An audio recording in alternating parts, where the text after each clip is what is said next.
As we had last left it off, the party, through an intense battle throughout the Star Settlement, was able to overthrow the newly imposed New Order and defeated Maxwell Sandscape in combat over the bridge.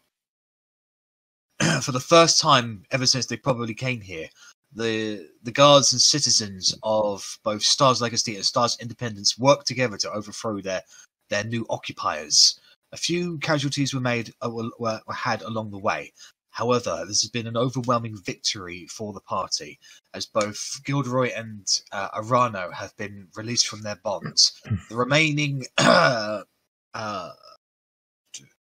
the remaining 8 survivors of the New Order have surrendered and have been placed under arrest.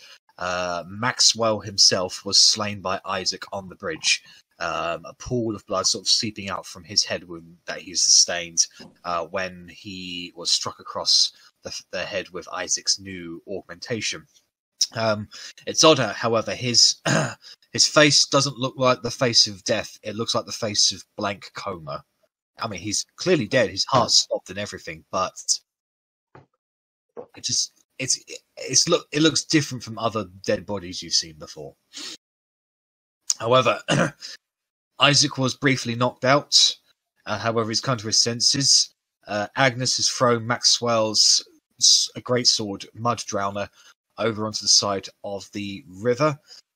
Sparhawk's been stabilized by Bark, and a few words were shared with the new person, Kerry. And that was where we had left it off. So, you all find yourselves on the bridge as the forces of Stars Legacy and Stars Independence are rushing across, getting past you, moving over to place the remaining members of the New Order under arrest. Effectively, people are coming out of the buildings, citizens on both sides, and they are cheering for the liberation of their town from this oppressive order that they that was snuck up on them by people who they trusted. Indeed, the New Order members that they have survived, many of the civilians and even the guards recognize these people as prior citizens of the Stars settlement. However, that is by the by. What are you guys doing on the bridge? Except for obviously Vorkris and Cora, you guys are in Stars Legacy at the moment, assisting in arresting people. But you can see your party on the bridge. We can. You can see them.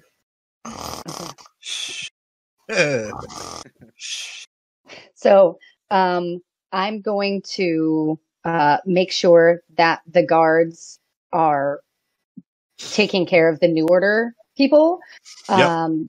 I'm probably gonna yell to Vorkris. I'm like, can you go up and check? Sorry, I'm gonna be Cora. Can you go up and check Arano and Gilderoy? Sparhawk's down, and I need to go to him. I'm on my way. Doo-doo. Dink. I'm going to put myself here. So, right, so Vorkris, as you make your way up to the top of that particular defense tower, you can see Arana and Gilderoy. They weren't bound. It looks like they were just being held, prisoner by weapons, effectively, on the top of this tower. And they both are now standing side by side, looking out over the bridge towards Stars Independence. And they're just enjoying the view, really. So I'd go up to both of them and say, well, as you can see, we were successful in managing to free the settlement. I think this could be a perfect time to try and reforge a bond between your two settlements. And I think from here, which is an elevated position, I think you two together making an announcement or shouting or cheering from the top of here, stood side by side, that would send a good message to the people to join together. Gilderoy and Arana look at each other and smiling, and Gilderoy turns towards you. Vorkris, am I right? That's me. I'm not going to lie, Vorkris.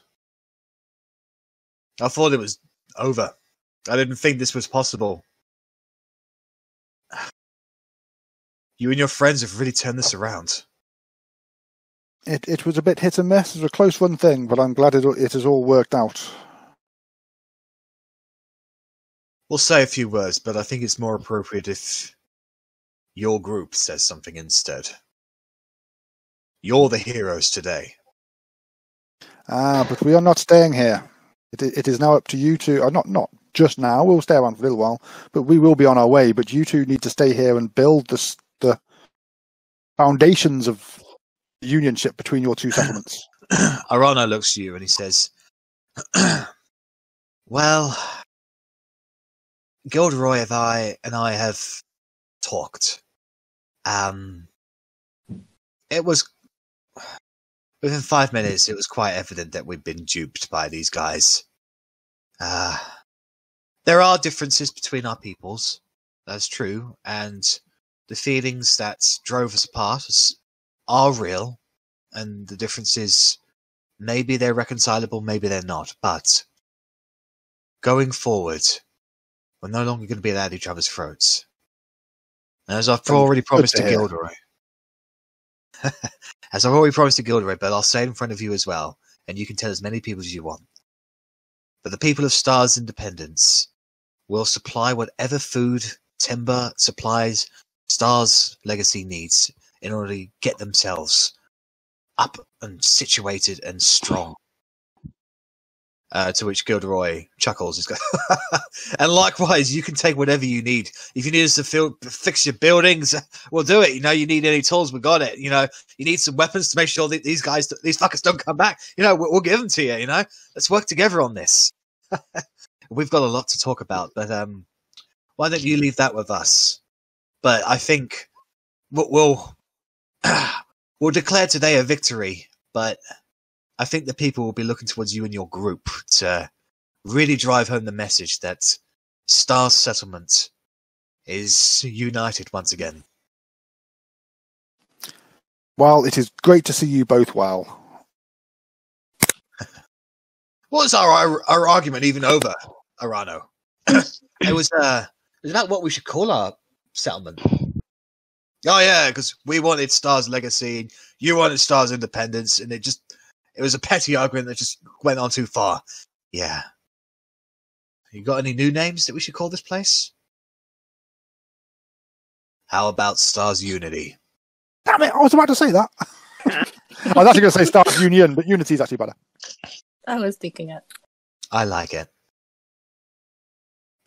We'll have our two separate cultures, shall we say, but as far as the new world will be concerned, this is going to be one large settlement once again by the name of Star's Unity. You're all right, Elfie. He slaps on the back. Oh, yeah. All right. Not there yet. Oh, sorry. So that's what Hawkris does. So Sparhawk, you're unconscious. Cora, you've rushed over to the group. I rush over to the group, and I look down at Sparhawk, and I put my hand on. You're wearing chainmail, right? Yep. Okay. I put my hand on the middle of him where his heart would be, and I say, "You are such a brave man for having gone one-on-one against this terrible evil." And I'll close my eyes and grab onto my holy symbol necklace. I gotta get it out. And I'll go, "I know that there is pain, but you hold on for one more day." And then I cast Cure Wounds. So a golden energy rushes up from Cora's fingers that kind of situates itself and kind of solidifies into a golden spectral form of a very small squirrel that seeps its way inside Sparhawk's skin and then pulsates out all over him. And Sparhawk, you come to consciousness. What is this angelic voice singing above me? Oh, Was look out at you. Harold, are you there? It's an honor to be compared to Such a beautiful voice. Help you up, jerk. I'll help you up. And I will look around and kind of assess the dead and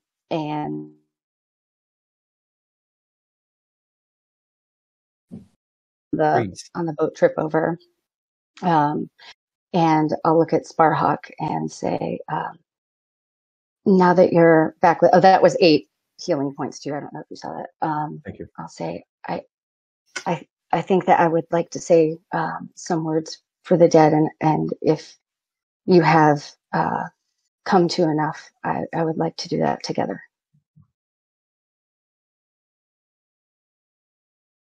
Absolutely. I would be honored. So then I'll look at you and I'll say, I think it would be really symbolic and special to maybe be as loud as we could from the middle of the bridge that once divided the settlements, to speak from here and try and grab everybody's attention to, honor the dead of both sides. Okay. If you feel that's, Would this be a spot where people on both sides could hear us, or is the rushing water too much? No, it's not rapid. So if you called out, people would hear you. Okay. Are you talking about a speech, not singing, right? I don't have your singing voice.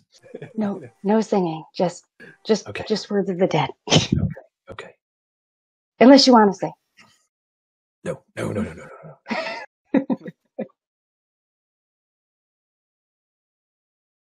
All right, so I can start, and I will say, I'll grab my holy symbol again, and I'll kind of close my eyes and say, gods of the Golden Hills, please give me the words of wisdom to help heal and unite this village.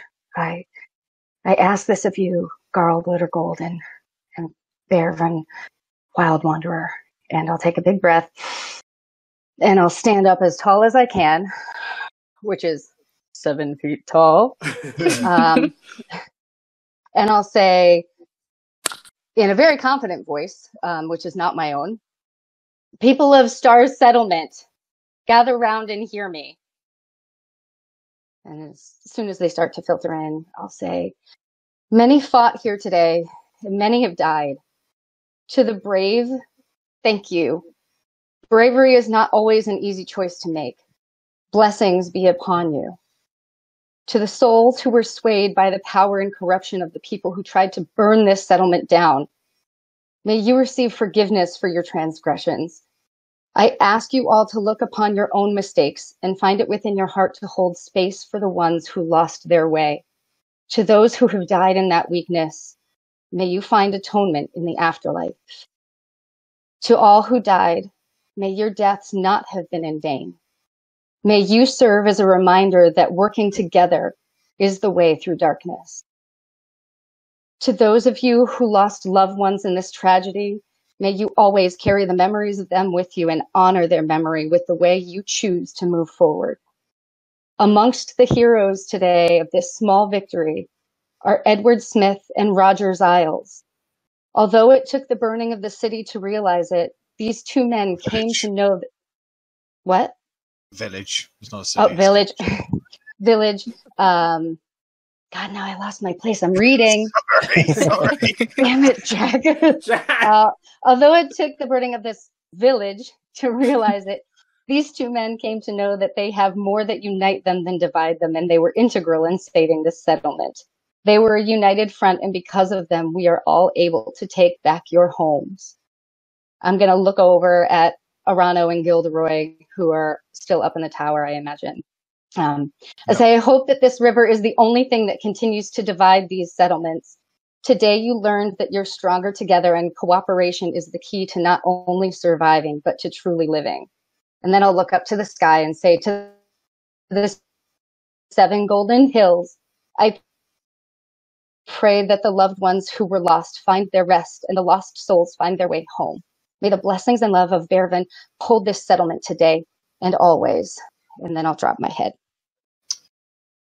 Make a charisma check, please, with advantage. That's adorable. It's great. Big money, no whammies. Nice. Oh. It starts off with a single person clapping, and you look over towards it, and it's Gilderoy. And then Arano joins in after that. And then the rest of the guard joins in. And then the civilians who are now funneling their way out are applauding as well. And eventually the entire, both sides of the Star Settlement are just applauding, not just you, Cora, for all your words, but for what the group has done, for liberating them from an evil, a force that cared not for what they were, but only for what they could do for them. Gilderoy speaks up and he says, wise words indeed.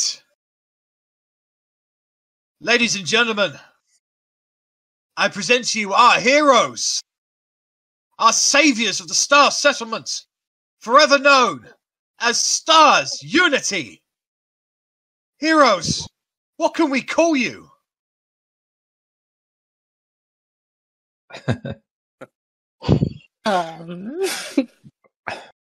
Who's gonna say it?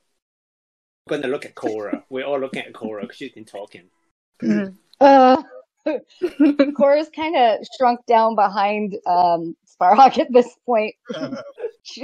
She'll peek around and go, are we the special case? Is that what I'm supposed to say? Yes, you've earned this right, Yes. Cora. Okay.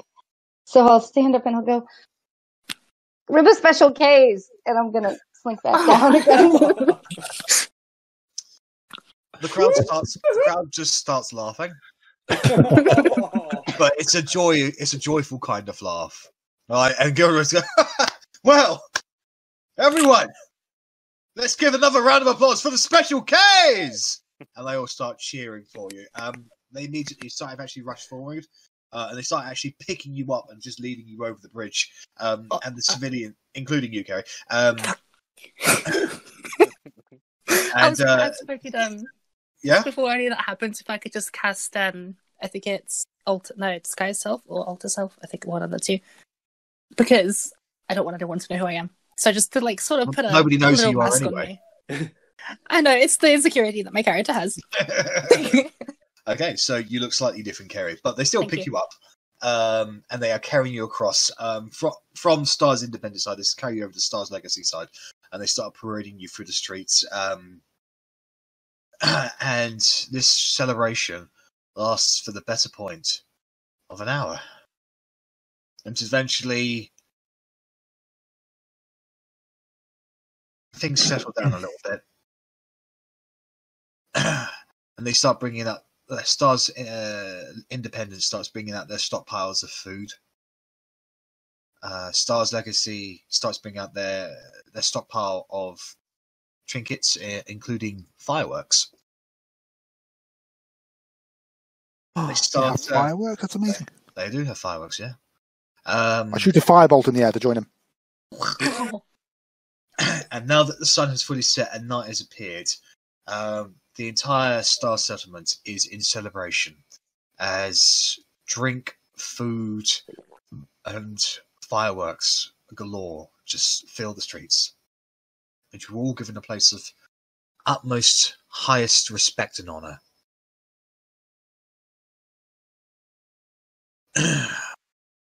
Eventually, you will find yourselves with a moment to yourselves on the Star's Legacy side. You find yourselves once again on the bridge, looking out.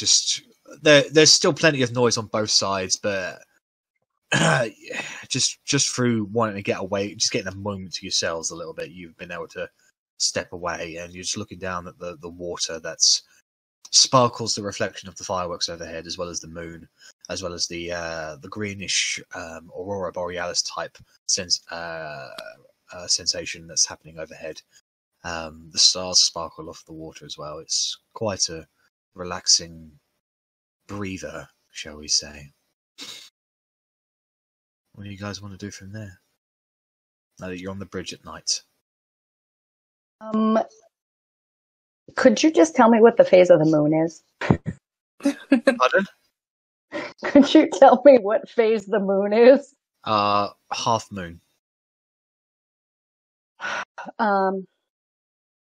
I will. It's twilight or it's night. It's night. Night. And we've eaten and drunk. I would look to Emron and say, on our way over here, did you happen to see any oak trees? I really could use to connect to nature and my God. And do I need to roll for it, or can I just answer, Jack? Yeah. You've seen some oak trees around. Yeah. I've seen some on the way here to before the battle begins, for sure. Just at the outskirts of the city, or the settlement. Village. It's a village. Village, not city. Rich is dying. There are no cities in the new world, guys. Yes. It's not our fault. Stop it.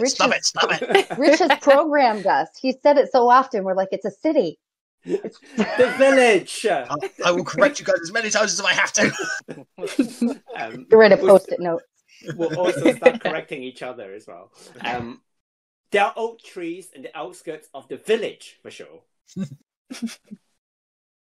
All right. Do you want to go and visit one now? I think that if we all deem it safe enough, that I definitely need to go sit against an oak tree. Yeah, I'll come with you for sure if you want to go now. Okay. And Jack, can I check one thing before we go? Rewind it back a little bit. So end of last session, I was on the bridge right next to Carrie as she lay there with arrows sticking off her chest. Yeah, but she was conscious. Yeah. Did I see her doing the sky cell before she got lifted? Make a belated perception check versus Carrie making a sleight of hand check. I think my disguise self would have gone now because it lasts an hour, and since she's was an hour. Yeah, but no, he's just trying to identify if he's still casting disguise self. Cool. Yeah, you want sleight of hand, right? Yeah. Okay. That was. Hold on. Let me. For some reason, for some reason. No, so you did not notice it. There's just a commotion of everything that happened. You just did not see Carrie for. Basically, the last time you saw Carrie was on this bridge before the crowds came. Okay, thank you. Good to know. All right. But now she's suddenly back. So what do we see, Carrie? So all you see is Carrie's outfit, which is pretty much just typical, just some typical normal civilian clothes, like, or if there's any jeans, a simple shirt and a hood. But what you're talking about what she is wearing now, not before, right? Yeah, okay. Yeah. So there's a hood. She's desperately trying to cover her face.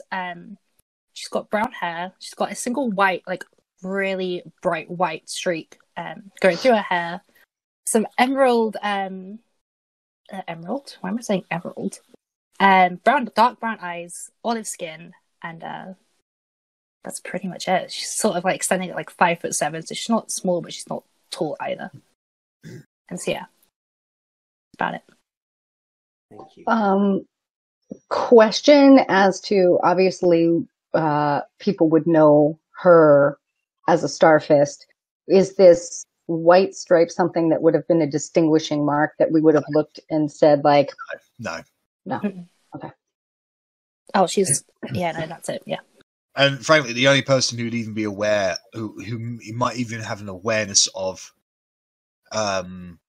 Starfist royal family names even would probably got down to Sparhawk, whether or not he even paid attention to royal genealogy in his lessons, and Isaac as well, I suppose. I think Sparhawk kind of renounced that side of himself when he joined the Order at 13, so he's noble born, but he's not really interested in nobility. To get my charger. Sorry, let's go. Sorry. Hi. So I guess me and Cora will just head towards the oak tree and leave the others behind for a bit. So Emron and Cora bid everybody a good night, and they make their way out into the wilderness in search of an oak tree. So, just... Bark looks at all of you. Just goes. Turns towards you, Kerry. Are you all right? Battered and bruised. I'm completely fine. Thank you. Good to hear. I don't like seeing anybody get hurt. Pardon? I don't like seeing anybody get hurt, especially little girls like you. Thank you for your concern, dear sir. What is your name? Bark Blackburn. I'm just going to call you Bark if you don't mind. If you don't mind. That means nothing to me. All right. Well, nice to meet you. Thank you for your concern. Indeed. So, you know what you've done, Kerry, right? Sorry, what? Pardon? Well, you went ahead and made yourself an enemy of this new order, the people that just took over this town. I know very well. They got some real strong folk, calling the shots. Are you able to look after yourself? I've been looking after myself ever since I've gotten here, which is quite a few days. Did you have people hunting and trying to find you? As far as I'm aware, no. Then, don't know about the rest of you, but I suggest that she stick with us for a while, just for protection. She certainly helped us out during the fight. She'd be a welcome addition, I'm sure. Although, did my eyes deceive you, or did you just appear from nowhere? Where did you even come from? I just had to go toilet. That's all that I really needs to do. Just toilet. Yep. I just went toilet. Okay, you go to the toilet in weird ways. I do. Yes. It took a very long time. Something came up for as well. an hour. For an hour. Yeah. You seem to be blessed. Yeah, sorry. No, I meant right at the start of the battle when you appeared in a puff of smoke just on the battlefield. Oh, that's what I meant. That was all right. She was on the toilet. Yeah. Quite frankly, I was. That's not less awkward. No, during the start of that epic fight, which who was the person, by the way, Rio talking? Who was the person that was fighting the duel? Was that Sparhawk? That was Sparhawk, yeah. Okay, just gonna look at Sparhawk and be like, I mean, you're welcome for me being a meat shield. You're welcome. Before all of that commotion, I was just simply gathering herbs, and now I'm here. I don't even know where my home is anymore, so hi. You seem to be blessed with an inordinate amount of bravery. Probably not wisest jumping into the middle of a one-on-one duel, however. He looked like he was being dishonourable. I thought I might as well join. I thank you for the sentiment. I nearly died. You're welcome. Well, you didn't. Sacrifice. That's the important thing. You didn't die. You proved yourself out there, Kerry. Thank you. I think we could use your protection as much as you could use ours. I mean, if you insist. I think we all better look out for each other, especially now that Goliath has been looking for us. Goliath? Yes, leader of this new order that we just made friends with. Oh, Lord. A strong guy. That brings me on to my next thing, guys. I'm better suited on my own. Not that I don't like being with you guys, but I think moving forward, it might be best if I scout the area, maybe track where the New Order has gone. They're not in this town anymore. How will we stay in contact with you? Well, I'll just follow the explosions. Don't know what you're trying to. Oh yeah, I do. Yep. No, I mean, I'll return to New Uranium or Stars Unity, once a month, and I'll give you guys an update of everything I've discovered. And if I meet you out there in the wilderness, then you can count on my protection. Yeah. Sorry, I was just kind of talked to Bark. You continue. Sorry. He goes on and says, "Yeah, my skill set better suits me to just stick to the shadows, scout, and I bet I work better on my own. But I'm saying I've worked very well as a team, but I really want to utilize my skills without clinking armor giving away my position." Yeah. I just look at Sparhawk. well, Bark, it will be a shame to not carry on this adventure with you, but I understand what you mean. I'll be around. Yeah, we'll see you from time to time, I'm sure. Your help has been invaluable. Yeah, thank you. Like Cora said, we're the special case. Well, thank you, Bark, for assisting me from, not dying. Thank you. I will be forever indebted. You're welcome. It's been a pleasure to fight with you, Bark, and I'm sure we'll fight again. I'm sure we will. Are you going to New Uranium now? No, I think I'm going to try and find out where the New Order went. Be careful then. I will.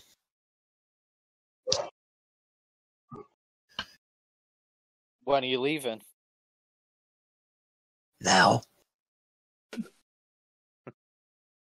Shouldn't you say goodbye to the other two as well? I'd like to, but I'm not very good at goodbyes. Plus, I never really got on with everyone. I don't think Cora likes me very much. Oh. I think you'd be surprised. I don't know, I feel that there's just some morality differences between us. But I think Cora likes everyone. That's part of her charm. Yeah. I think I annoyed her with my, insistence to perhaps join the New Order. You were right in the end. It was the wrong decision, but we couldn't know that at the time. So, you'll tell them that I'll look out for you guys, and this isn't goodbye, it's just I'll see you later. Okay? Good to know, Bark. You know where we are if you need us. I go up and give him the biggest hug, wrap around. No. I mean, she's only 5 foot, but yeah, just wrap around him, be like, about a quarter of the way around him. You've never seen green turn red before. And I just reach up under his hood and I take one of his hairs. Ow! And I say, now I've got something of yours so that I can send a message to you in case we need you. When I ever had that spell. But you could have asked. I mean, you could have just asked for a coin or something. Can I have a coin? No, you have my hair. But my other hand needs something to... Okay, I'm going to stop that now. And as he goes to turn, he turns towards you, Isaac, and says, I don't know what you went through. You look like you've experienced stuff. Whatever it is, you can talk to us, right? I know. Right. Well, I'll see you guys later. Look after yourself, Bark. I do a little half bow. Stay safe. He nods to all of you, and he walks off into the darkness with a swish of his green cloak and disappears in the buildings. He's an interesting fellow. Very dark and broody. I can see why he wants to be on his own, but it will be a shame. Mm.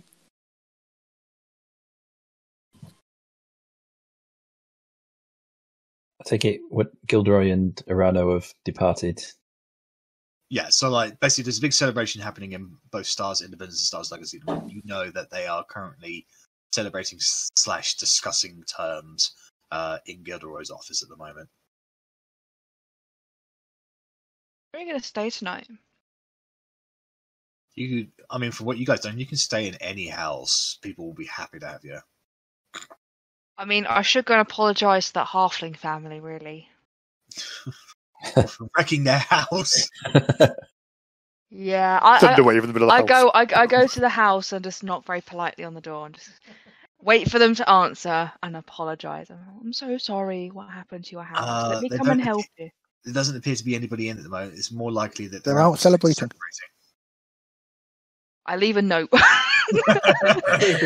Sorry, I wrecked the house. I'm sorry for what happened. I'll be back in the morning to help tidy and just like slide under the door. So is there anything else you guys would like to discuss / do for the people that are on the bridge at the moment? Suppose we should all discuss what we want to do next. I mean, this was a great victory, but if we can't rest on our laurels, there will be word will get back to the New Order. I feel we've made an enemy here. So what do we have planned next? It was definitely only a battle, not the war. Indeed. I think we need to ensure that the settlement is defensible and recovering before we move on. But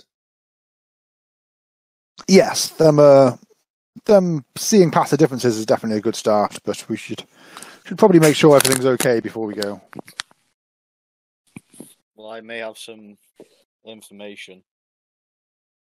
When I killed Maxwell, I saw fragments, I think, of his life. Not really sure. One bit stuck out the most. He was sat around with Nature, Wenos, Dargon, Drusil, and Varys. Wenos came over with the VTC, and I think he mentioned something about setting up a meeting for Dargon.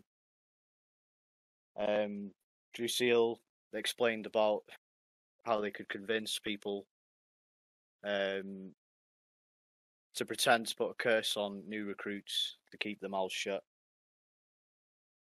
And Dargon revealed his whole plan, that he wants to take the new world for himself, all the wealth, all the resources, a lot of it.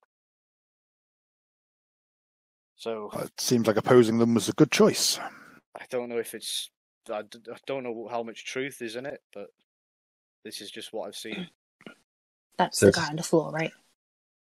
Yeah. Okay. No, Dargon is the Goliath that you haven't actually met. Right. Maxwell was the guy on the bridge. Yeah, the bodies at this moment have been moved to a storage warehouse in Stars Independence. It certainly confirms a lot of things. Nothing surprising. Well, it's good to know that there's not actually a curse on us and that it wasn't actually a problem for us to speak about what was happening inside that building. I think we all lapsed at times with that. I'm sure something would have manifested. But yes, all the more important to ensure the settlement is safe. Indeed. Can I pop to Gilderoy's office and just ask them for a meeting the following day? I know how Gilderoy is about having pre-booked appointments. You do head down that way. Gilderoy isn't available at the moment. He's in talks with Arano about how the future of the Star settlement is going to be handled. I'll just leave a request with one of his. Yeah, no, he will happily see you tomorrow. Yeah.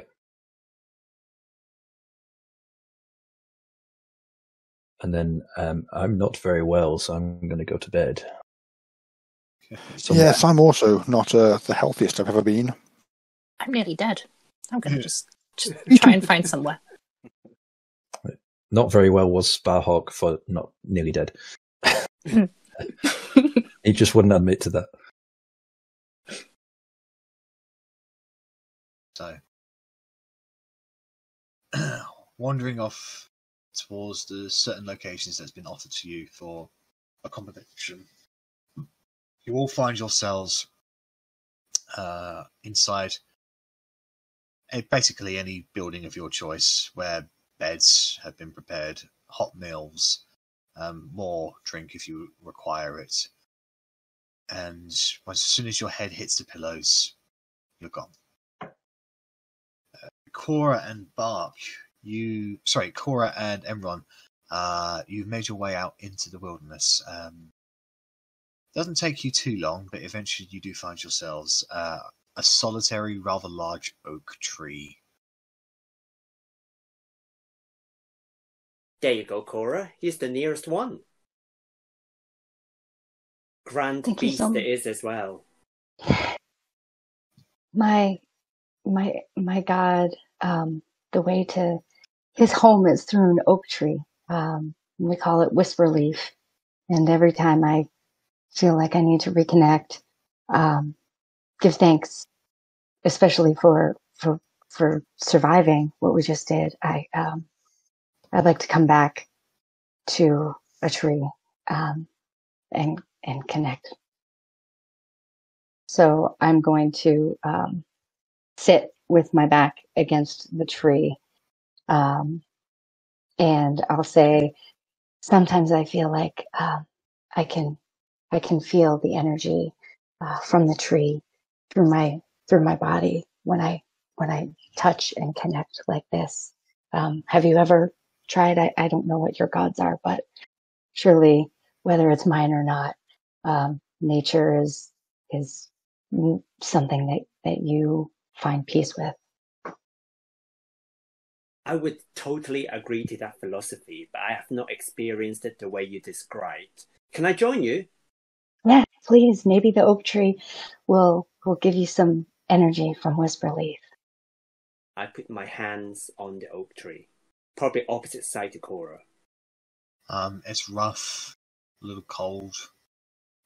It's a very healthy tree. A sight that everyone is always happy to see, considering the state of nature in the old world. I'm going to kind of tunelessly hum and just kind of feel the vibrations from my back into the tree, and I'll say, Bayvern and girl, if you're with me tonight, this is my friend Emron, who respects and worships all of your creation, who helped us fight and survive today. And if you could give him any of your energy and your peace and your love, I would be forever grateful. And I don't know if Emron will feel anything, but make a nature or religion check, your choice. Ooh.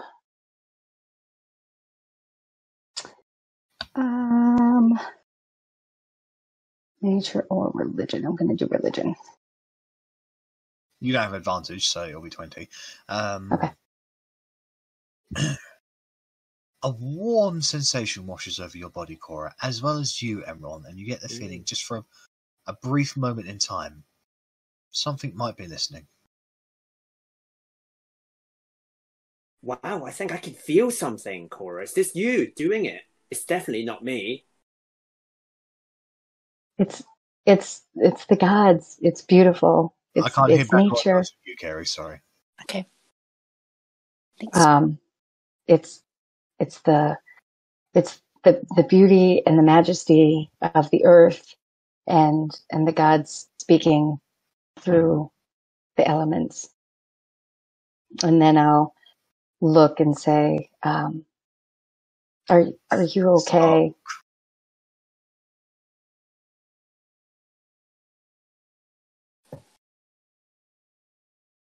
What was that, Cora? Sorry. That's okay. I'm going to look at you and ask if you're okay. Yeah. Yes, I'm fine, but I'm kind of quite puzzled about a few things. I kind of just need to. Maybe I should talk to you about it, Cora. The new girl that we haven't quite got round to speak to yet. I think she came from that puff of smoke that we saw earlier, right? I think so. I mean, it's just kind of weird to me that she would just come and run towards the fight between Sparhawk and Maxwell. Yeah, I haven't had a chance to speak to her yet. I was hoping to get to speak to her on the bridge, but your rousing heroic speech had kind of whisked her away from me. But yeah, and also I'm kind of a bit puzzled about Isaac. From where I saw, he just collapsed on top of Maxwell, and that's kind of quite weird too. After that incident in the cave, I didn't see any of that. Yeah, I don't know what to make of it all. Do you think that he's unwell? I don't know. I'm just feeling a bit uncertain. I'm gonna keep an eye on them both. Actually, just I'm not sure who to trust really. I trust you because I can see that your the way you treasure nature and life really I can really feel the sincerity of your heart. But things change all the time in this land, and I don't know what we see is real or not.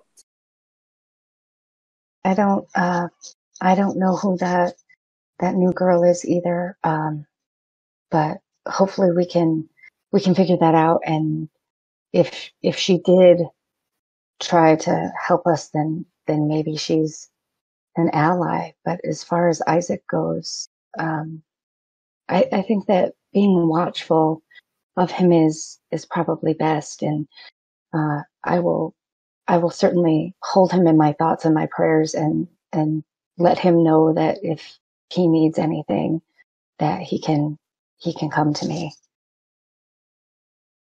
That's a great idea. I see that you often look for herbs and flowers around as well. Shall we see whether there's any here before we leave? That would be great. So, Jack, is that nature check? You can both make survival checks, or one of you can roll at advantage. I will help Cora. Okay. All right. So I will. Am I rolling at advantage then? Yeah. Yeah, if you want to roll at advantage, yes. 23. The advantage is good. Having a quick look around the area, you actually locate a couple of neon glowing blue mushrooms. Okay. Seem to be resonating with the moonlight.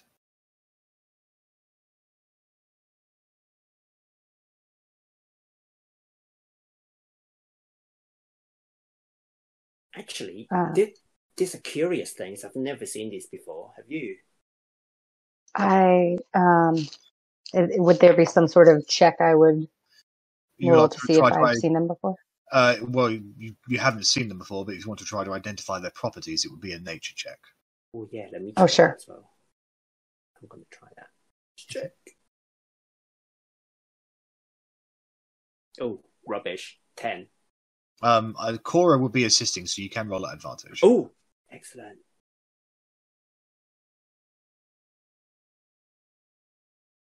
12. Much better. You you pick one. It's got a elasticy kind of texture towards it. You give it a sniff and a brief dab with your tongue. And as you do, there's a small. In the battle, you got a small little scratch on your cheek that's been a little stingy, especially with the cold air. But as soon as you dab your tongue on it, that scratch disappears. You've located a plant with healing properties. Oh, nice. Then I would like to harvest as much of that as I could. With that check, you can. Well, with the survival check that you rolled, I'd say you're able to acquire 10 neon healing mushrooms. If you consume them, it wouldn't heal you, but they are definitely part of the ingredients that could be used to start creating healing potions. Okay. I'm going to ask Cora for one of those because I like to collect them as a sample. Yeah. I will say here, take half. Oh, thanks so much. And I'm going to say to her, these mushrooms reminded me of a little curious flower that I found a while ago. And then I'm going to take out the dawn flower that I found on that night watch, a while back. And I'm going to give it to Cora. Say, Cora, you keep this. This is what's called a dawn flower. And when processed, when you find a way to process it, it can make some kind of espresso potion. That's what Jack told me. It's effectively coffee.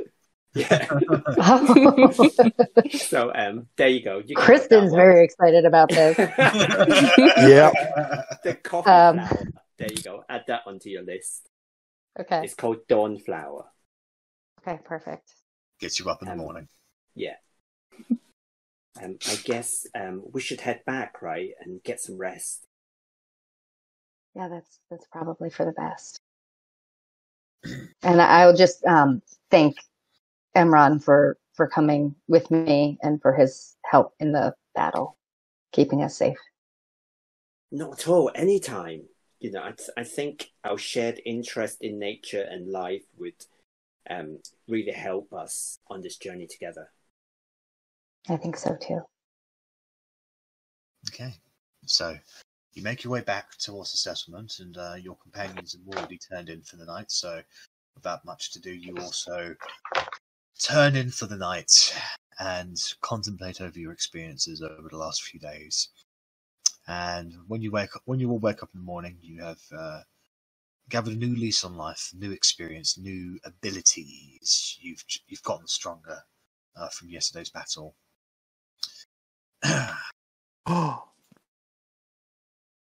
So this is basically when the leveling up traits would activate effectively. Awesome.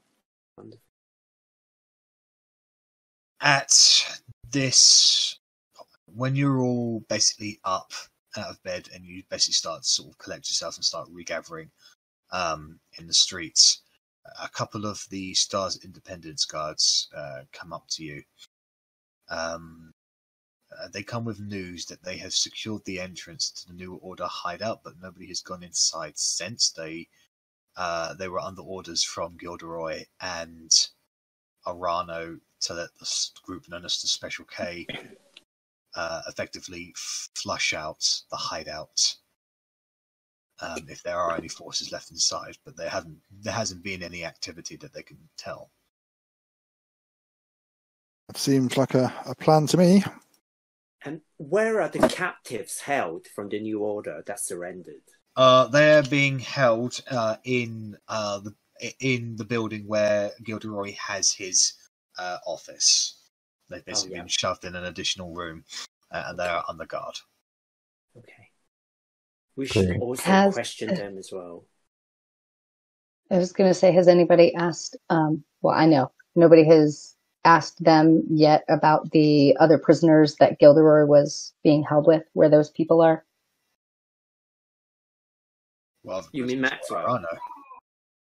So I know that Gilderoy was being held. There was another Blackburner prisoner. Oh no, they weren't being held together. Okay. They don't know anything about that. Or the engineers. Oh, okay. They were separated. It seems clearing this hideout would be a matter of urgency. Okay. I'll follow where you guys go. I'm gonna, just for sake of making it tight, ask where Bark is. Yes. He left. I'm afraid Bark has left. Where?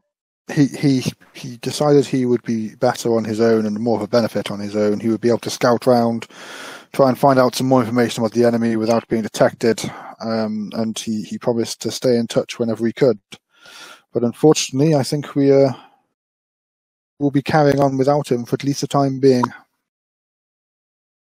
And the battle hit him hard because obviously he wanted to join the New Order, and then he saw what they were really like and who they were hurting. And I think he maybe just needs some time to think. So Cora's eyes are going to widen and well up with tears, and she's going to put her hood over her head and slouch down, probably the lowest you've ever seen her go, and just walk mute. So like 6'5" instead of 7 foot. Something like that. Still probably taller than everybody else, but closer. I would send Mad Dog onto your shoulder, try and keep you company, because I know he helps me when I'm down. And she would stroke him, kind of nuzzle him, and then still keep her head down. Are we going to the hideout? Yes, to the hideout, I think. Make sure there was no one else there. Okay. So you make your way over to the hideout of the New Order. You haven't... you're escorted, more of an honor guard, by the sickle-equipped guards of New Independence until eventually you come towards the familiar entrance to the warehouse that you were in previously. At the front gate, the doors are closed, and there are 2 independents and 2 legacy guards that are basically just like watching the door, weapons drawn, waiting. The doors are currently shut. They appear to be barred from the inside. Have you heard anything from the inside? No, not yet. Well, I guess we'd better go investigate then. Before we go in, I'll just turn to Kerry and say, you proved your bravery yesterday. Perhaps I may suggest you allow me to take the van today? As long as I'm not getting shot by a massive arrow, I'm completely fine. I will do my best to shield you. Thank you. Oh, if you, Isaac, up to you. You've filled in what you saw in your visions of Maxwell on the way over. So, you go up to the large double barred doors, effectively, but they don't budge. What do you do? I'm going to say to the party, hang on a minute, I got through the door last time as a spider, if you remember. As a result, I didn't see anything, but let me get through the door that way and see whether that stuff on the other side stopping it from opening. Shall I do that? Or do one of you beefcakes want to knock it down? I mean, if we inspect the door, is there even a crack of the door, a tiny little hole I can see through at all? Yeah, there's a minor sort of sliver of a line that you can just sort of poke your eye up to and just see just about the inside of the warehouse. Okay, so I mean, I can get inside because I can teleport inside, but if I can't then get the door open, I would be on my own. I can do the same. I can jump in with you. Yeah, I can come. So you wouldn't entirely be alone. You'd have a meat shield. Okay, so maybe if we all go through, hopefully freeing the door on the other side will be a relatively easy task, and between the 3 of us, we can manage it. Doors are meaningless to the Special K. Well, half of them. As long as I can see through the other side, I can get there. Hey, you lot, be careful though. Knowing how sly the New Order is, this door could be trapped. Just be careful when you open it. And then I can look suggestion. And say, I know the last time I asked if detect magic would be helpful, the answer was if I wanted to detect magic, but I asked to the group if we want me to try and detect magic before we open the door. I think that could be useful. We don't know what awaits us, and that would also detect any magical traps on this door. Yes, do it. Okay. Just a quick question to Jack. Would it be investigation or perception to see if the door was just genuinely trapped without it would be an investigation check. Okay, right, never mind. Cool. Oh, did I do that wrong? I don't know what I did. Yeah, you just gave the description in the chat. That's fine.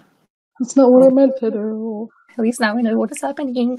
I'm guessing this door's not 3 feet thick, so you should be able to detect on the other side of it too. So, Cora, you cast Detect Magic, and you begin focusing on the door and the area around the door and on the other side. Just a moment. You do get a ping. Ooh. You can detect abjuration magic. Abjuration. Okay. Yes. So I will be like this, and then I'll say, "There's abjuration magic here." And I'll look and say, "Does anybody have any guesses as to?" Well, abjuration is all about protection, so it's possible they have sealed the door somehow. So the other mechanic question, as my page is very slowly loading. This is a concentration spell, yes. I also have Dispel Magic. That would do it. Would that casting that breaks my Detect Magic though? No, you can cast spells while concentrating. You just can't cast another concentration spell while concentrating. Yeah, that's right. Okay. Yeah. All right. So, do we want me to try and dispel whatever's going on here? That would definitely cancel out the abjuration spell on the door. As long as we're all ready, though, to go in. What if this door is, you can not cancel it out, but you get rid of the magic? What if it sends some type of warning that something's going on? I think Kerry makes a good point. If you dispel the magic and then we instantly go through the other side and hopefully manage to get it open, maybe we can catch them by surprise. Flank them, sort of. Flank? Flank's the right word. I don't know. Okay, so what are we going to do, guys? I have a suggestion, if you guys are willing to hear it. Of course. One of us, whoever's the sneakest out, the three of us that can teleport through the door, can go in, quickly eye up what's in the surrounding area. Not the surrounding area, but on the other side of the door at the very least. And then just say, yes, if it's safe, come in. If not, come back out. Kind of like scoping it out quickly. That could be a better plan. I think if that's the case, Emron would be the least likely to trigger any sort of trap as a spider. Maybe. Also very true.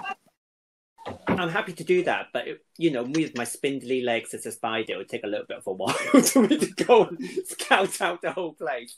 But you just need to go to the other side of the door. If you can get to the other side of the door and it's clear, okay, then we can come through and get the door open. Yeah, I get you. Yep, let's do it. Make sure there's not an army of ballista waiting there for us, because Kerry doesn't like ballista very much. Yeah, okay. No, I get it. There's no other kind of stuff on the other side. So I am going to wild shape into a tiny spider, then crawl through the gap at the bottom of the door. I'll say, everybody mind your feet. So you crawl through the gap and you find yourself on the other side. Looking up as a spider, you can see there's a large wooden beam that has been placed across the two doors. That acts as the main barring of the door, but you can't see anything beyond that from a paltry glance as a spider. Okay, so I remember vaguely, because I did this trip already, that on the platform there's stairs leading down. Can I just go to the top of the stairs? Yeah. So you skittle your way over to the top of the stairs and you look down. You don't see any movement, any shadows or anything like that. It's dark down there. Okay. So in that case, I will go back out to the front and I'll share that with my friends. Okay. No one seems to be on the top floor. About a minute or so after you see the spider disappear underneath the door, the spider comes back out and changes back into Enron. So I've just scouted the top floor. There's no light. There doesn't seem to be any sign of life. The only thing I could see from the inside of the door is some kind of bar going straight across it, which would stop it from pressing open. But doesn't seem to be anything else. It seems quite quiet. So they may have left and may have just left some kind of magic protection on the door. That's what I could gather. Okay. Do we want to dispel magic on the door before we try and open it? Or I have another suggestion. Maybe we don't entirely know if it's the door that's the one that's sealed, right? The abjuration magic's No, we just detect magic from that area. Yeah, so... Or, well, I say Cora does. Just to be extra safe, one of you two pointing at the two who have the teleporting thing as well. I'm not particularly strong. If one of you two go inside there and try and just physically lift it off, then we could just, kind of spare dispelling any magic. If we don't want to be quiet about this, I can take somebody with me. Wow, your magic is more powerful than mine. I can only go on my own. You So have to step back though. It's, detect magic is within 30 feet. Do I like hot, cold? You're close to it. You're far away from it. Where was the ping, Jack? That was the ping from the door. The ping was from here. Okay, yeah, so it's probably the door. Or possibly the bar itself. It's locked into place or something with magic. This is possible. Well, I could take you through, Cora, and you could maybe get a better view on that side. But like I said, it's not. It's going to be very loud. Dispel magic is quite silent, if I'm right. It's what I'm going to do. Oh, okay, right. If we're ready to go, just fight through, albeit break it down. Well, yeah, if we're going to make a lot of noise anyway, do we want to waste a spell slot? Surely we could all just give it a good kick.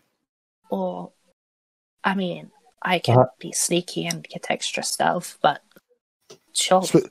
Sparhawk has armor. We could pick him up and use him as a battering ram. For the first time, someone else can be a meat shield. Well, perhaps we should just dispel this magic and make our way through the door as quickly as we can.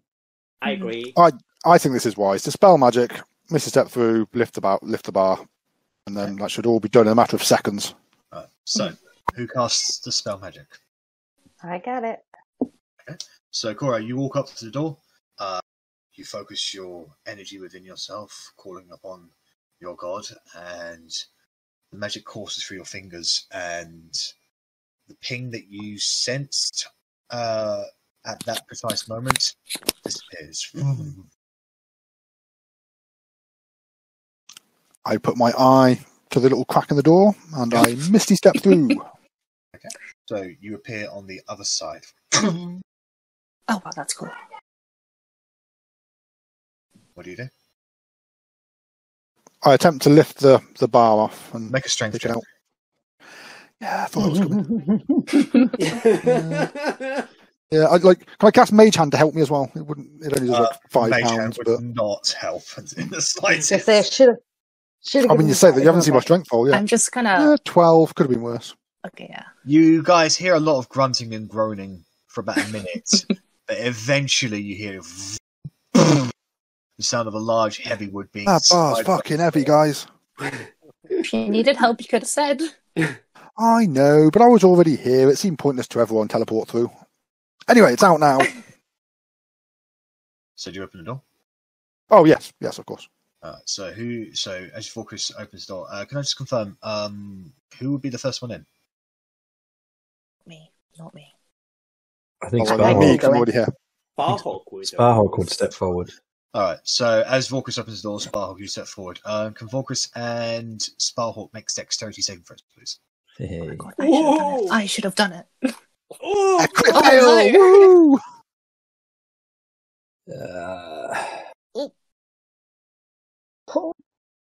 At that precise moment, a previously unidentified string that was attached to the door snaps on the other side, and at that precise moment, a tube fires at two tubes by over near where the crates are on the other side of the room, shoots out two darts that hits Vorkris and Sparrowhawk. You both take I forgot to investigate. 18 points of poison damage. Oh, that hurt. Yeah, 18 points of poison. My lord. 18 each. And can you both make Constitution saving throws, please? Oh, shit. That's from a single dart, guys. From a dart. No, dart from two each, so 2 darts effectively to each of them. 2 darts, guys. 2 darts. Do we want to do this? I'm rolling really well now. So, Sparrowhawk, you are poisoned. Vorkris, you quickly get the dart out of your system. So there's that burning sensation on your body. However, you take it out in time just enough for your body to sort of resist the main effects of what that dart was. Sparrowhawk, you're not as quick. And by the time you take the dart out, the poison has seeped into your system. Okay. Yep. I'm going to whisper to Cora. I think as a spider, I was perhaps too small to see any of that stuff. You also didn't investigate it all. Also, I realised that as soon as we did this. But yeah, we did the spell magic. Yeah, that's fine. There won't be any physical. Oh, wait. Yeah. Wasn't me who said earlier we should investigate. Yep. No, I remember you saying it now. Well, the door is open, and the trap on the door has been sprung. How does the poisoned condition work? You know, the healer's asking the question. Should know. So the poison condition basically gives you disadvantage in attack rolls and ability checks. It generally lasts for an hour. Okay. Unless you lesser restoration him or something. Okay. I'm going to look at Sparrowhawk and say, if you need me to do something about this before an hour is up, tell me. If not, we don't know what we're up against, and I'm going to keep everything at the ready for now. Yes. Conserve your resources. I'll be fine. And then I'll say, I'll be here by your side. I know that you won't be well right now, so let me help. I'm big, and I can take some of it. Okay. Just answer me one question. Is my tongue swelling up? A little bit, but it's barely noticeable. I mean, Cora, and then I'm going to put your Cora has the most disgusting shade of purple towards it you don't ever see. I'm going to boop your tongue back in your mouth. And shut your chin.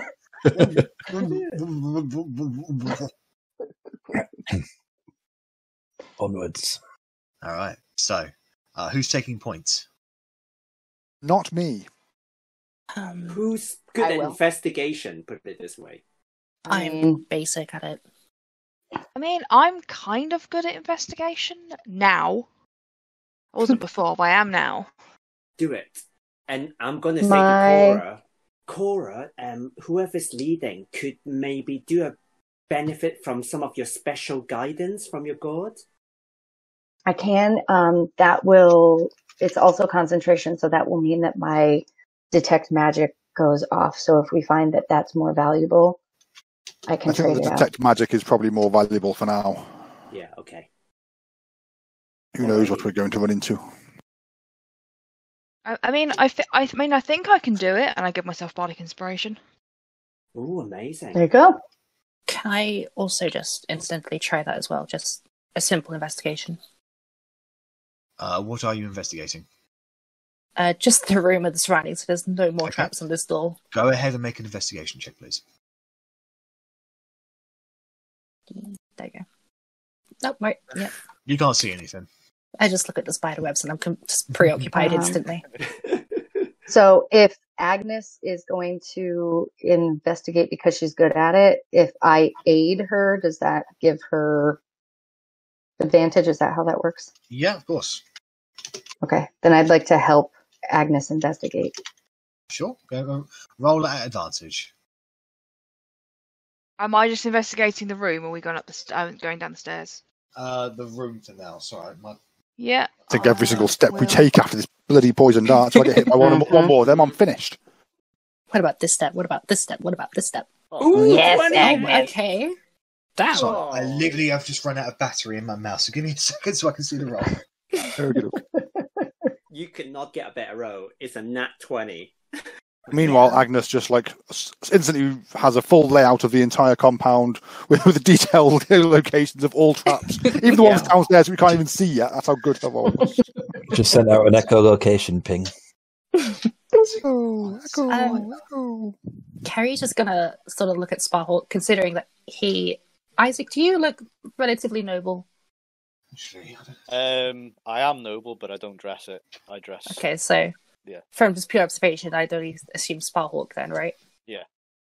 I was gonna look at Sparhawk and just ask, do you by any chance know who I am? A brave young lady who attempted to aid me on the bridge. That's okay. All right, thank you. I don't believe I've met you before. All right, that's all I needed. Thank you. I heard, well, I wasn't there, but I heard Bark say her name. Has she told us her name, like as in Carrie? Has she introduced herself to anybody? I don't think I have. Yeah. I was No? very confused when Bark said Carrie. Yeah, so I would have assumed you would have said your name in the brief introduction that you guys would have had. But there's no reason for you not to. Would you have told us the truth? I just put Carrie. I just say Carrie. I'm not lying. I'm just saying Carrie. Okay, so natural 20. All right, so Agnes, you look around and you're able to identify 2 more traps in this room. One over by the where the crates are in the corner appears to be some form of spring trap, and then another wire trap at the base of the stairs, well, at the top of the stairs. So my priority is going to be the string, but I'm going to point out the string is going to be the priority, and the spring is going to just be pointed out. Okay. I'm going to try and disarm the string trap. Do you have thieves' tools? That I have, I think. Do not have thieves' tools. That was part of the plan of these 5 days.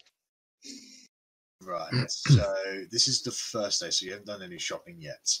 I mean, do we want to come back to this? How? We equip ourselves? So without thieves' tools, you need to be creative and tell me how you're going to disarm this wire trap. It's like a long, thin wire that is connected from one wall to a crate. That's basically ankle high. I mean, potentially we could all take cover behind boxes, and I could just use my mage hand to set them all off, and hope that none of them actually blow the place up. But that's exactly what I was going to ask. What would this do? Can I kind of work out what the trap part is? You have a quick look at it. It seems to be attached to a mechanism that you can see a small little metal cage overhanging the stairs. Looks like if this cage was released from the tension, something would come flying at the person who spring the trap.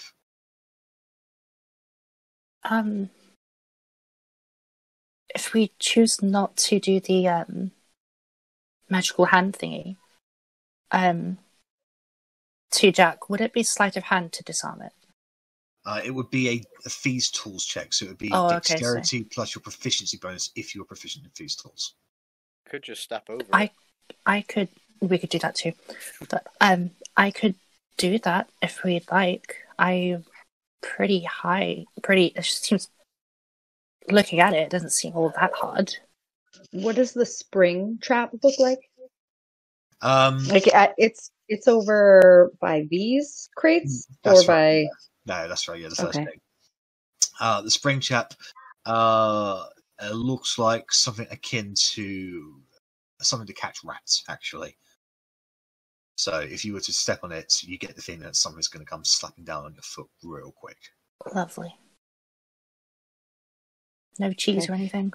So my vote is I'm going to look at Warcris and say, maybe to keep us all safe, the best bet is for us all to back out of the door and you send your mage hand in and try and activate those traps. I can definitely do that. Everybody, stand back! And I send mage hand in, and I first I go up to the wire and just like push it as hard as I can. Just before anything gets triggered, while they're investigating, Jack, I would have placed a hand on my forehead and allowed some divine energy to flow into myself. Okay. Use the lay on hands to get rid of the poison. So I can use 5 points of lay on hands to. That's right. Yes, you can remove that condition from yourself. See, that's I just want to point out that I am imagining this. Like immediately, that's what I imagine instead of this. Imagine Sparrow going like this. Yeah. So you all retreat out of there. The guards are watching inquisitively. You cast Mage Hand and make it wander over to the spring trap. You apply the slightest bit of pressure and the string itself snaps, and this metal cage just that seems to be attached to the wall comes flying out and crashes against the back wall. You get the feeling that what might have hit somebody's face and it would have done a fair amount of bludgeoning damage. However, when the metal cage actually breaks, you can see a little bit of feathers, a bit of what appears to be a black tar-like substance. Just splatter onto the wall. We're going to tar and feather us. Along with a single note that has fluttered down to the ground. A note? Ooh. Yeah. My mage hand picks up the note and brings it outside to us. Okay. There is a picture of a middle finger on the note. Pleasant. Very classic. Does it look like Agnes drew it? I'm starting to like these guys more and more, you know. Do you read the note? Oh, yeah, sorry, I thought that was the entire note. It was just the middle finger. Yes, I read the note. No, the middle finger is like drawn on the outside. Right, okay. You look inside. I've put it into your inventory, Vorkus. Okie doke. It's a lovely note from Wenas. Enjoy your fucking trap-filled hideout, you cunts. Love Wenas. Oh, how delightful. He's a delight. Honestly. Okie doke. Can I do the same with the spring trap? Set it off in my mage hand. You basically set off a mouse trap. Okay. And I guess then we all file back in and Agnes inspects the stairs. This could be a very slow process. Slow walk. I no longer feel qualified to take the vanguard in this expedition. Just stay behind us, it's fine. Now you have to rely on player ingenuity to survive this dungeon, guys. No enemies. Just your own wits. Is there anything in these crates and barrels? Like I'm just a little suspicious as to why there was a trap over there. These particular crates, they look like they're filled with some of them have got wool in them. Others just have bits of like disposed tinder, wood. You know, this was a warehouse that was being used by Stars Independence. It's just that the bottom part of it is an additional accessory that the New Order used effectively, and then just kind of directed people away from the warehouse, saying, "Oh, busy work here. Don't interrupt them," sort of thing.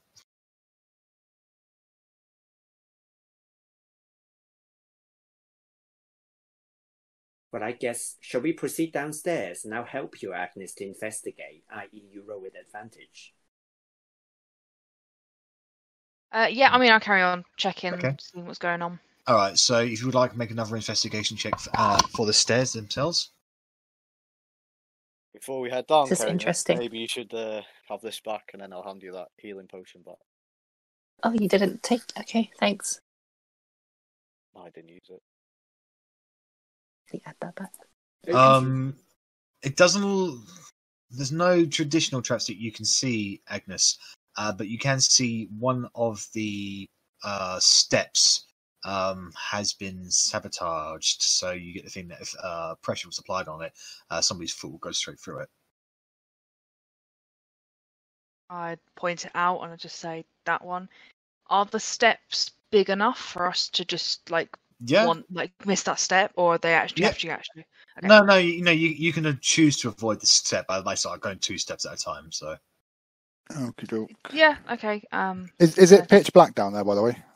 It is dark down here. Yes. And I will cast dark vision on myself. So you can now see in the darkness. There's no visible light sources down here, but you have walked, going down the steps. You are now in the botany room where you first met Nature. Okay, I would cast light as a cantrip on my rapier. Okay, so now everybody who didn't have dark vision can now see. Fine. Thank you.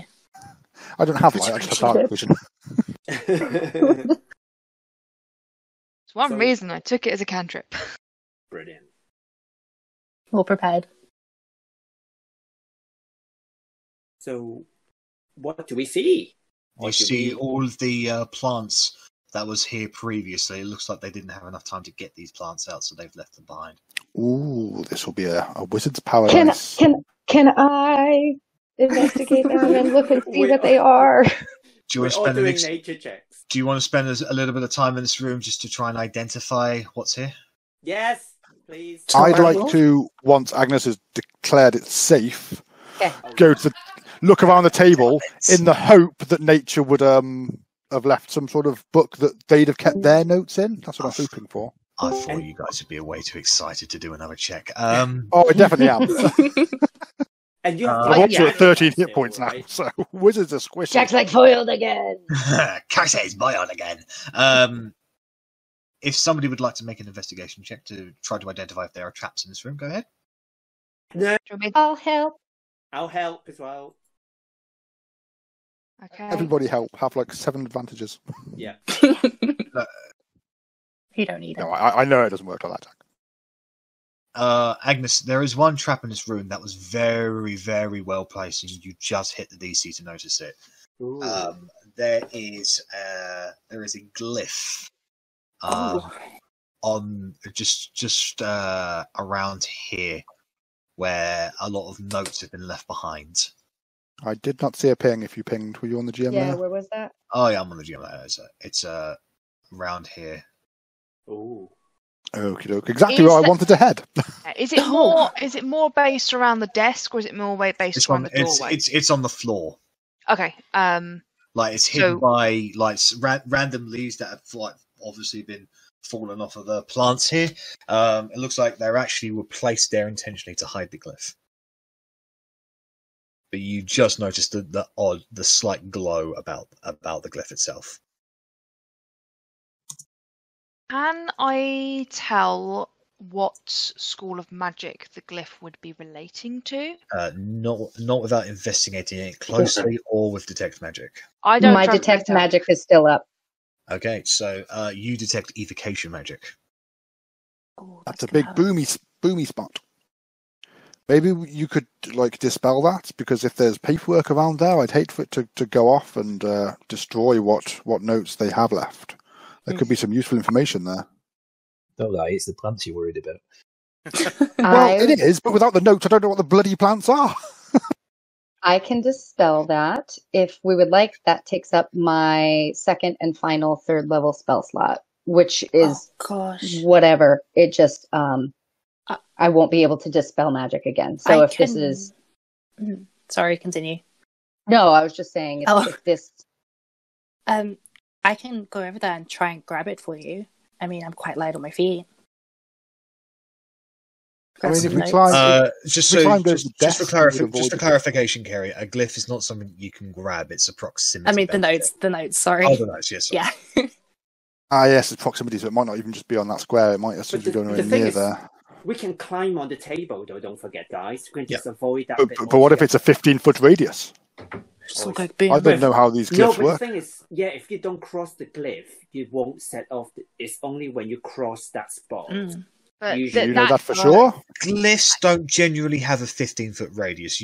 Walkers would know this. Glyphs, especially proximity glyphs, they may have maybe 1 or 2 foot or a reactor pressure.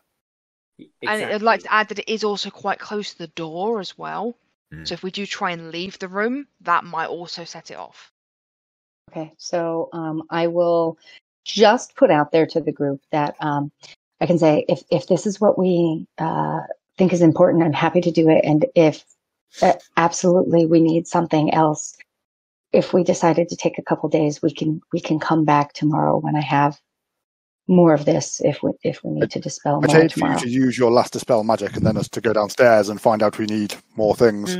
But what I could do is use Mage Hand to gather up what I could from that area and pull it back to a safe distance. You can't Mage Hand your way out of every situation, more Chris. Yes, I can. Seems to be working. He's gonna try. It's the lazy man. It's the lazy man's way to play D&D. Let's face it. I don't have anything else to use. So all my spells are attack and I have detect magic, but that's it. How about? Because I know that I didn't know we were going to use these abilities today. If we do come back tomorrow, I can take the dispel magic spell as well in my arsenal, so to speak. Then I can help with that. But I just don't have that prepared for today. Is it worth mapping out the rest of the complex? And that's seeing what if there is anybody left here. He's getting downstairs. And then if you still have that ability on the way back out, we can use it then. As long as we can get past it to get through the door. Is stepping on the glyph the problem? Or stepping near it the problem? That is the problem. Probably stepping on it. Yeah. I could make one of you fly. Well, here's the thing. The glyph isn't big. It's it's kind of like the size of a mouse, like a computer mouse, effectively. So it's easily, now that you've seen it, you can easily step over it or just avoid it altogether. You say it was so here? we're thinking about it too much then. Yeah. Okay, that's fair. It's a simple thing that we just need to just walk over. Yeah. Like it kind of works out. Once you identify a trap, if it's I will let you know. If you cannot get past it without activating it, I'll tell you. But once you're aware of it, walk by it. Once you're aware of it, your characters will just take measures just to avoid it, basically. Okay. I would like to collect any paperwork that we can see in that area then. All right. So the paperwork you picked up is in a rather slender writing. It is in Infernal. Oh, wait. Is that what I do? No, never mind. Ignore me. Yeah, does anybody speak Infernal? Nope. Tieflings. What are you going to do? No. But I sit down for 10 minutes, and I will do in 10 minutes. If you want to spend 10 minutes in this room to try to identify the plants as well as cast comprehend languages or tongues or whatever. I mean, if we're happy to do that, I'll sit in the corner and cast comprehend languages as a ritual because I do not have it prepared, so I have to ritual it. Yep. In that 10 minutes, is there anything I can see with Thieves' Cant? No. Nothing. Okay. Nothing being sneaky going around here. Cool. No. Okay, so after 10 minutes, you are able to read the writing. It looks like it's basically a catalogue of the collection of fresh herbs gathered by nature. Exactly what I was hoping for. Just having a brief look over her work. It looks like she's discovered herbs for cooking, herbs for spells, plants with healing properties, plants with numbing properties, and plants with intoxicating properties. There are 3 unique plants that she has kind of separated from the rest, as it's the only variations of these that she's found. An extremely poisonous clump of green mushrooms, a red stalk that seems to resist heat, fire, flame, that she reckons could be used to make fire-resistant potions, and a yellow and purple flower that secretes oil. Ooh. Just having a quick glance around, how many of those flowers do I see in this room? Just for those particular 3, last 3, just the one of each. Okay. She does specify that she suspects these are the rarest plants in the region that you're in. Still, a nice little haul and some intoxicating plants. We could take them back to New Uridium for the person running the tavern. She was after something that would be intoxicating. It's just the one, but she's looking for areas where it grows naturally, so she could harvest them. Approximately how many plants and herbs did she identify? Probably about 70 or so. Okay, good, because we have that book to fill up and get money for it. Awesome. Incidentally, just throwing an idea out there. Emron, he seemed to be well accustomed with plants. Maybe taking some of these lovely, beautiful, colourful plants, specifically the rare ones, maybe you could take them and do something with them, like, I don't know, maybe like promote growth with them, like promote more regrowth, more, I don't know what the word is. Absolutely. I think definitely that's something that I can do as I progress my magic powers, for sure. But what a fantastic idea. Let's take what we can. Yeah, let's take. If you could communicate with the plants, you'd be able to figure out where they grow naturally. So. Oh, wait. Did I just tell you about your abilities, Cora? Well, technically, no. It means Cora can speak to plants, but the plants can't speak back to her.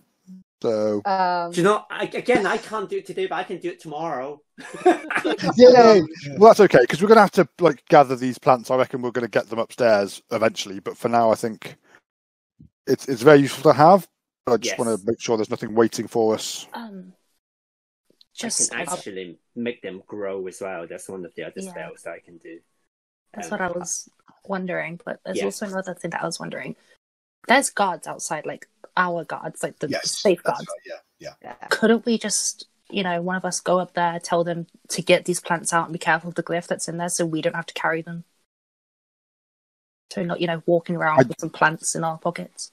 I think we can definitely do that, but we should probably clear out the rest of this place before we start bringing the guards in here. Okay, yeah. Cool. Also, so I would look at Emron and say, based on nature's writings, I think that these 3 plants should probably, if we have a way to keep them safe, stay with us, and we can gather the rest on the way out if they're as rare and valuable as she makes them seem. That's great. How big are these plants, Jack? These 3 unique ones? The mushroom is probably the size of your foot. The red stalk is the size of an actual clump of ivy. Like it's grown around a single one of those, those square metal not square wooden nets that people have for to grow things. Basically, like a trellis. Yeah, that's one. It's grown around that. The yellow-purple flower is effectively the size of a sunflower. Okay, so it is carryable by us. But, but also, we haven't got a base at the moment to carry things to, but to camp outside. I wondered whether for now this is the safest place it can be. Okay. Because it's being guarded outside as well. Okay. All right. Well, with that, we'll take a quick 5-minute bathroom break for everybody, and we'll reconvene in 5 minutes. Okay, so let's jump straight back into it. So you have acquired the notes from made by nature on the botany room. After 10 minutes of using comprehend languages to understand what she's written, you have identified the one trap in this room. You may proceed onwards if you like. Can I just ask, are there any other notes written by nature anywhere that I could just compare the handwriting, compare the rushness of the writing? Do we believe this book is what I'm trying to ask? Well, basically, this is a collection of different papers, so they all match the same handwriting. Okie doke. I fairly trust it. So yeah, are we going to move on then? See what else was in the big meeting room? Before we do, one other thing I'd like to check is, because I speak Druidic, can I see if she's written anything in Druidic? No, she hasn't. Okay, good. We can move on then. Okay, so you go ahead and move your tokens as you like.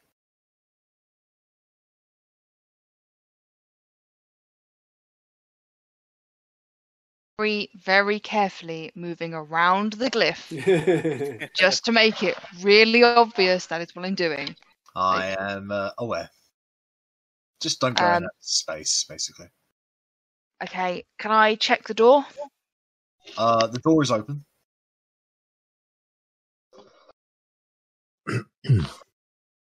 Okay, can I check the doorway?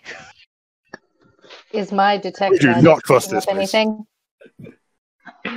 Your detect magic lasted for 10 minutes. That's gone now. Or does it last for an hour? I just spent 10 minutes. 10 minutes. Yeah, I just spent 10 minutes casting comprehend languages. Yeah, that's so right.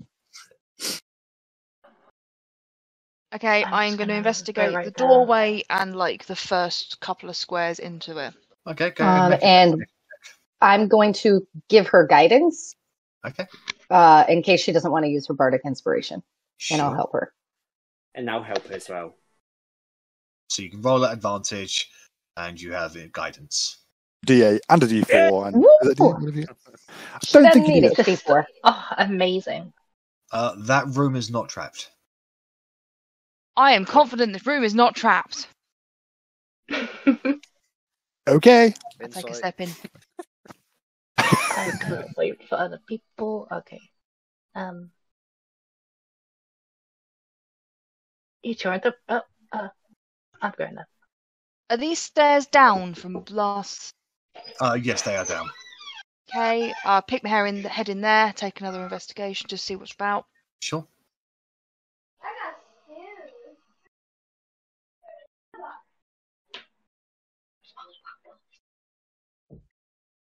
Nice. You Plus don't. 8. You don't see anything from popping your head in. Hate the way you phrased that, Jack. I hate the way you phrase that as The well. way- I hate the delivery of it. You want to do the D4 guidance? Because it's a cantrip. I can do it all day. Yeah. Oh. You really don't see anything from popping your head. Does Carrie want to look for traps, even though she can't want them? Yes, please. Well, Agnes is blocking the way. Is that not what Agnes has just done? If Kerry wants to go forward and look for traps, I'll move out the way and we'll just swap places with Kerry. Yeah, I'll start doing it too. Okay. Carrie, I'm going to grab your hand and say, good luck, and give you guidance as well. So you have a D4 that you can add. I'm just gonna look at your hand, just look you in the eye and say, So do you stay at the top of the stairs and look in to check for traps, or do you actually move into the room and check for traps? I want to just sort of move standing on the stairs. Okay, go ahead and make an investigation check. Investigation. Sorry, I put myself on the stairs and then investigation, yeah? Okay. It's gonna, yeah. Investigation. 19. You don't see anything. Okay. Guys, it's fine.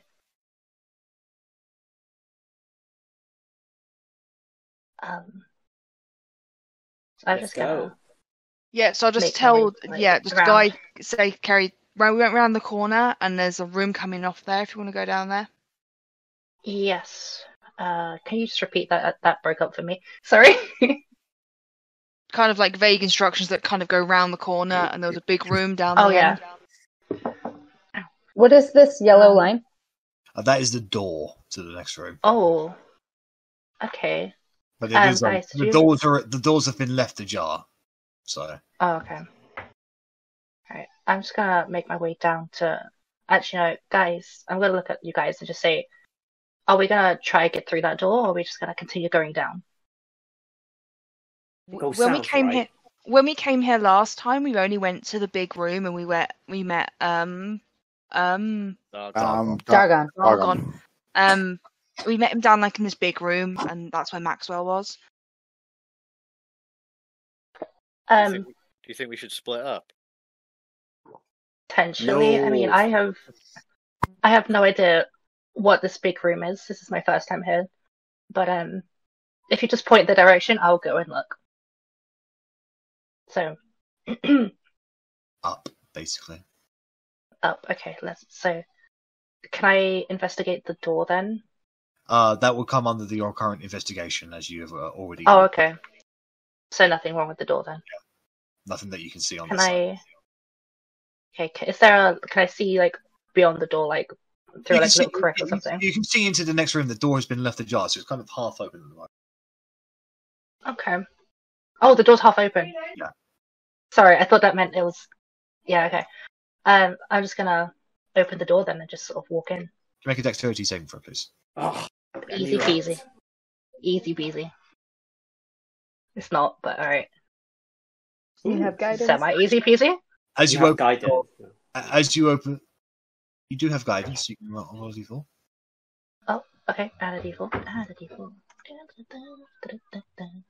Hold on. Guidance is amazing. 4, 18.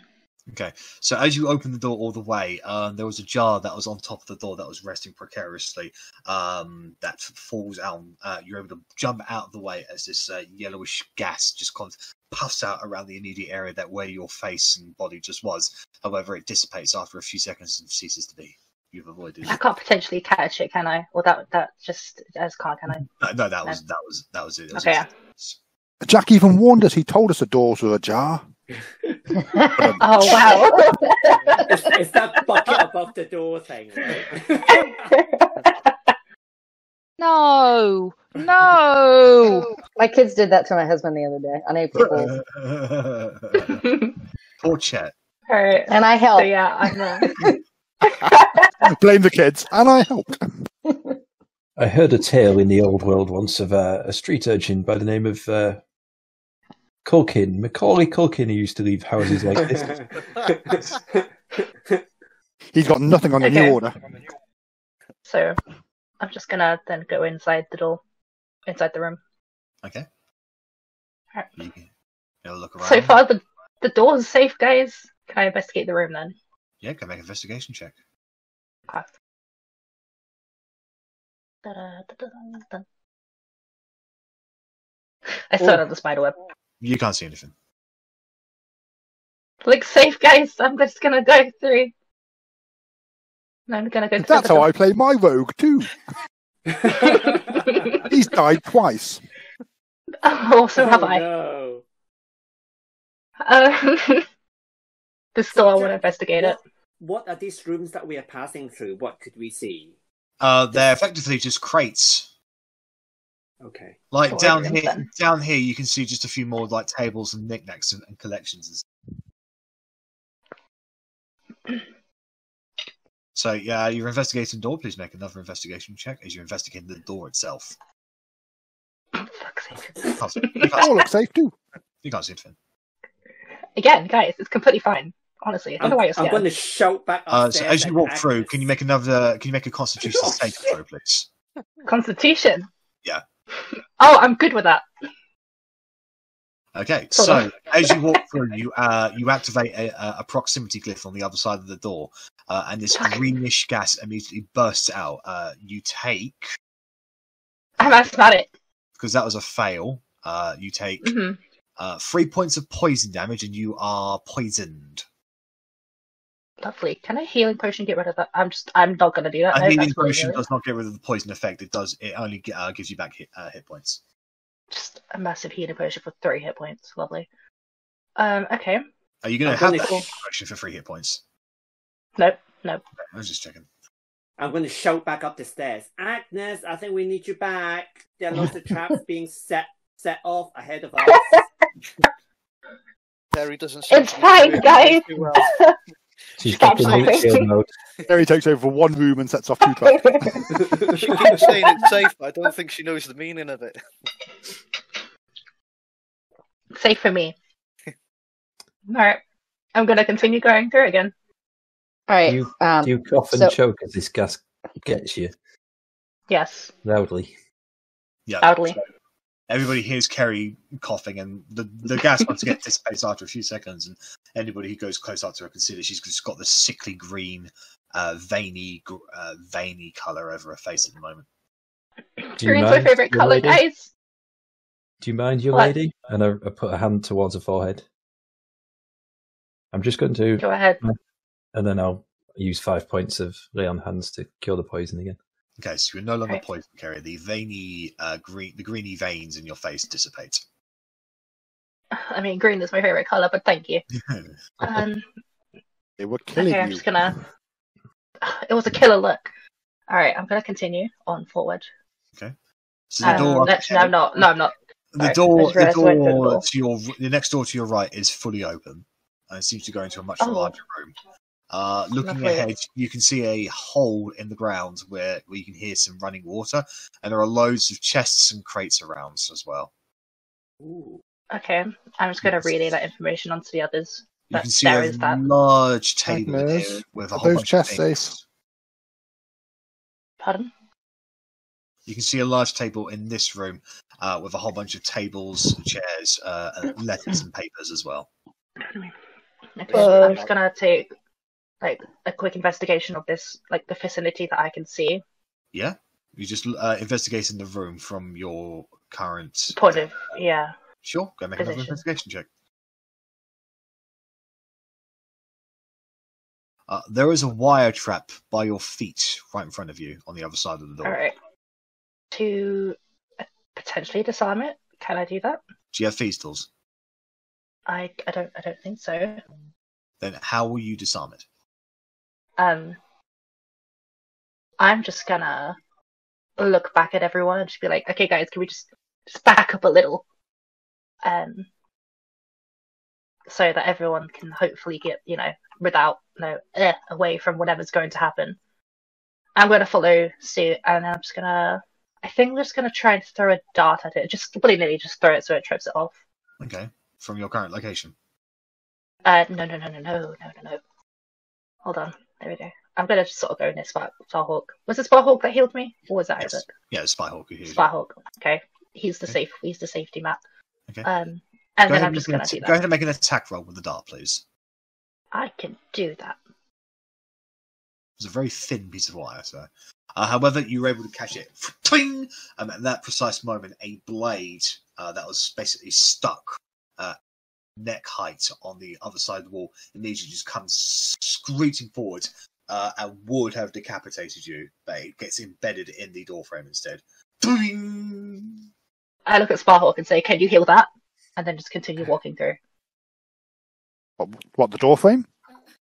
The doorframe. Oh, I'm gonna go under the door. Carpenter for that, not a paladin. Oh God, okay. So you duck underneath the blade, and you're now inside this room. Mm-hmm. I'm just gonna go to the table. Okay. Just have a look at what's there. Sure. There are a whole bunch of papers on there, including general maps. There is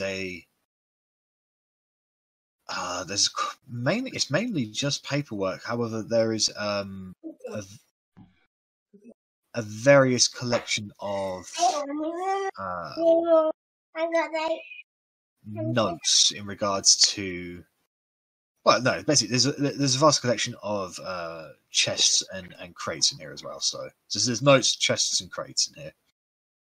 Okay, I'm just going to shout back to those who haven't entered the room that it's okay. No one's head's coming off today. At least not mine. Hopefully. And then, is there anything interesting in this room that might, anything that I find interesting that I would, naturally find interesting? I don't know. What would Kerry find interesting? A new knife, another dart. No weapons in it, no. No. When she made her investigation check back here, did that count for the entire room? The room that she could see. I'm pretty sure. Yeah. Can I do another one then? If I go to the other side of the table, you've and already then just made do one. it again. I'll do another one for this room. Oh, okay, yeah, cool. Can we check the chests that's in this room? Yeah. So that's an investigation thing, right? Do you want to go up to a church and investigate it, Imran? Yeah, please. Yeah, make an investigation check. I'm going to say, Cora, come and help me, please. And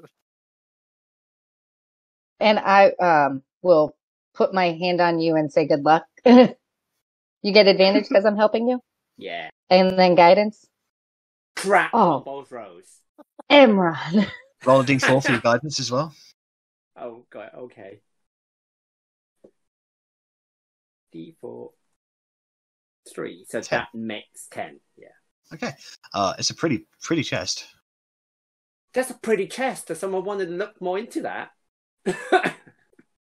Are there... As far as you can tell, it's safe. It looks safe to me. I'm not sure. Well, I am sure it's safe to me, but see what you think. Agnes, what do you think? Agnes is reluctant to go in here because of what happened last time, but yeah, she'll She'll come in and like stand in the doorway. Are you visibly like reluctant? She takes a big sigh as she comes through the door because she really doesn't want to be in here as it is. And where's this shiny box? In front of me. Come here. I am moving the map rather than myself. That's how reluctant I was am. doing that. I'll take a step over here and I'll say, "You're right. This is a shiny box. And can I see what's this box?" Make an investigation check. Oh, no, you don't have advantage because Cora's already assisted Emron in this. So. Yeah, that's fine. And Can I give her guidance? You've already cast guidance for this box. Okay. It's still 26. I'm quite happy with that. It's not trapped.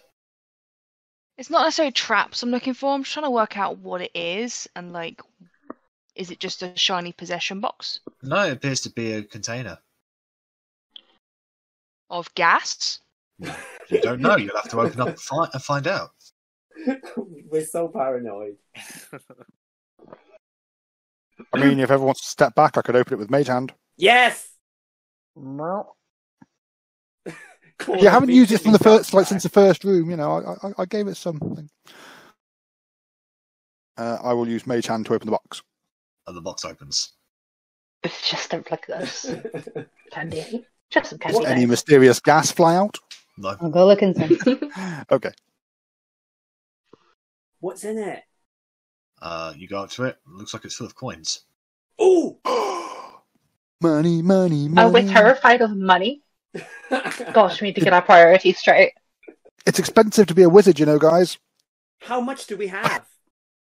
Well, it's difficult to tell. This is one box out of a few, and there's quite. I mean, technically, this is. I mean, Technically, a Stars Union not going to need Yeah. this to I know you're to gonna say rebuild their that. town. I mean, they like us. We might get some of it, but I'd feel bad taking it, depending on how much there is. I mean, if there's like millions here, then I'm sure they're not going to miss a little bit. But A little bit of millions. Okay, so we established this money. That's good. So, Kerry doesn't have much care for gold or money, so she's just gonna go back to the map and, pardon me, and she's just gonna just take it, just look at it first, note down everything in her mind, and just take it. If there's a map on the table, is that a map on the table? There is a map of the table of the immediate land and beyond. Mm-hmm. what sort of things are marked on it, or is it literally just landscape features and stuff? It's landscape features. It does mark where New Uranium is. It marks where the Star Settlement is. There are two locations in here that, as they're going through it. So, just comparing notes here. Note. In that case, then, just as another side thing, I'm not going to put it away. I'm just going to give it. I'm going to look at Emron and just say, I mean, it might hold some information as to where these plants are grown. So, yeah, it's a map. If this nature lady, you call her nature, she might. Hunter Lexi might be interested in the map. Mm-hmm. Well, going over the map between all of you, effectively, there are, from what you can tell, 2 additional locations that they have marked down in the woods to the north across the bridge beyond Star's Legacy. Now, it looks like they've mapped this entire island that you're currently on. It's wrong to call it an island. It's more like Rhode Island in America. So it's like it's disconnected from the mainland by a rather large river, but it is still part of the mainland. The only crossing that you know of at the moment is the Stars Bridge. They have named the hills and the land north of Star's Legacy that appears to go on for quite a few miles, the Wonder Woods. They have called the woods and the lands around Star's Independence and New Uranium as the Star Woods. And then south of the Star Woods, there is an exceptionally large, well, it's wrong to call it a river, but it's basically ocean, but effectively it's part of this river kind of disconnects a little further to the west, which separates this particular land from the mainland. And then that river sort of reaches the sea, which opens up exponentially. So it's quite a few miles across from the Star Woods to any land south, but there's a whole bunch of islands that are dotted in between this location and that location. They've called them the Golden Isles. Are these are separate from the Fire Isles that Isadora was talking about? They seem to be west of the Fire Isles. Okay. So I'm gonna Same question I was going to ask. So I'm just going to see if I can get this to work, because if I could show you the world map, that would be fucking fantastic. The last time I did this, I broke Roll20. I'll give you guidance, Jack.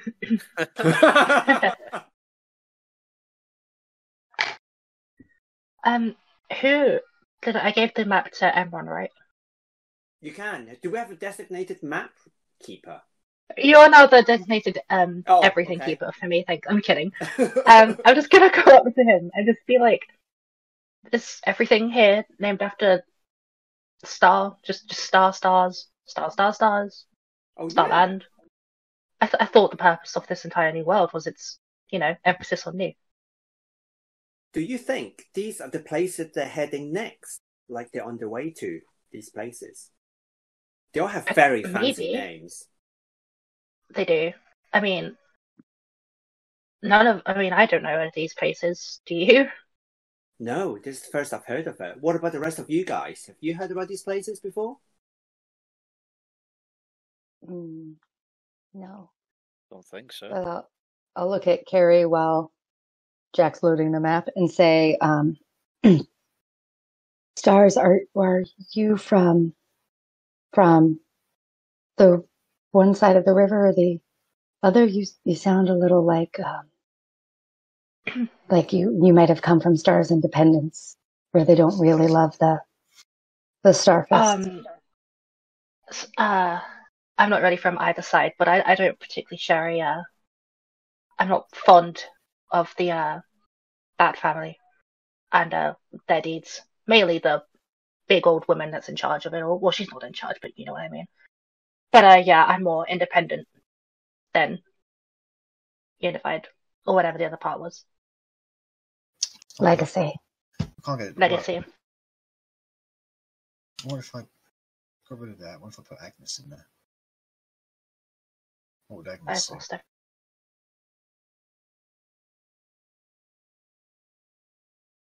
Alright. Okay. Right, whatever. I'm sorry, I can't show you the world map at the moment. Hello? Because it's just not working. And now I've broken Roll20 again. Shit. I'm just gonna You're doing well. I'm gonna close Roll20 and I'm gonna reload it because you don't want to fucking load, do you? You guys can hear me, yes? Yes. Yes. Yes, we can. Okay, sorry. Everything just glitched out for me for a second. For some reason, it's my bloody PC that's slowing down. Did we all refresh? Shall we all refresh? No, it's my PC that's just dead. It's not working. Oh, I've just refreshed and everything's disappeared. So don't refresh, guys. So Mozilla, you just want to crash now? Okay, sure. Right. Oh, everything's going well. Right, no problem at all. Let's do it. See, Wen must have set a trap on Jack's computer as well. While exploring the basement.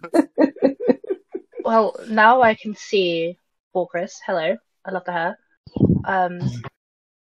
But in replacement, yay, hi.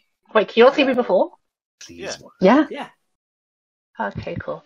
Yeah, Jack's but coming back now on now. We've replaced Jack with Chris. See, I would very much love to have basically build you guys a map where you can a world map that you can explore as you go ahead, but it just doesn't seem to want to work for this particular fucking map. Can you just like? Is it something you could put in our character show the sheet? bits you want us to see, and then screenshot it and put it on Discord? Yeah. Do it like a handout. I mean, you could do it with the standard Roll20. Instead of using the actual dynamic lighting, if you use the actual selection and hide bits. That's what I'm trying to do, and that's what's been okay. Roll20, you see. Right, okay. I shall shush. Is it the... Jesus Christ! Oh my God! Hey! Oh my God! You've been attacked. Emron, did you just go attack Isaac? What's just happened? That's the cat. Did you sneak attack? Did you see the cat? Oh, I didn't see. I missed that. Jumped up behind me. Across the screen. Jumped right on his shoulder. Oh wow! Emron's the new rogue. Sneak attack. That was the opportunity to get him. I've got one of my mom's cats is right there. I finally got my roast dinner, so. Uh-oh. Is it, you have to change it to fog of war, not dynamic lighting instead? That's what I thought. Jesus Christ, cat. That's the problem I had with trying to reveal small areas. You had to swap it over to the fog of war instead of the dynamic lighting. But then you can, I think it's I think I've figured it out. Something at least. We've all entered an abyss. At least I have. Mm-hmm. Yes, I'm in the all black we see is abyss a black too. map. Yeah, that's all we can see. Is this a dream you guys had? If so, please We did introduce have a me dream, to the weird stuff.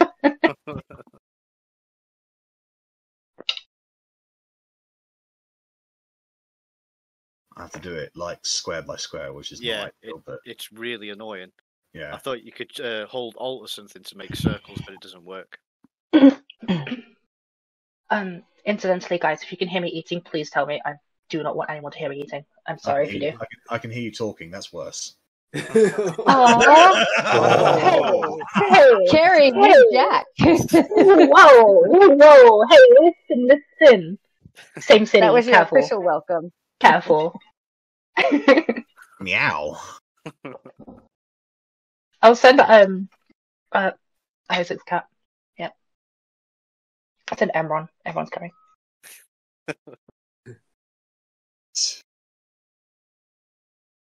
So I'm also updating everything that the captain of the Forward onto Unknown also gave to you as well. I'm assuming this part will be cut out on the video, right? I hope so. Just a jump cut. Just a jump cut. Otherwise, it's just us talking about random shit. If we have time to edit it, it will be. But we're behind on a video already, so we'll just see how it goes. Video. I've got 3 videos to do in my next 4 night shifts. How do you guys edit it, by the way? How do we what? Sorry. How do you guys edit it, by the way? Because if I know how you guys do it, I can take one of the videos off your hands. See, originally, I pretty much at the moment just cut the beginnings and ends off. So before we start talking, and then after we just chat at the end of the session, and I've been uploading that. But if there's any issues in the session, such as like major audio things, I'll go through and just cut them out, and then add the intro in that I've done. There's nothing major to it. It's not. Can you see the Special K logo? Nope. No. Oh well, you're there for now. So okay, we're in that bit of black. Yeah. Oh, what, you can't see the areas I've revealed? No, Ellie can. No one else can, but Ellie can. Oh wow! Oh, I can see this.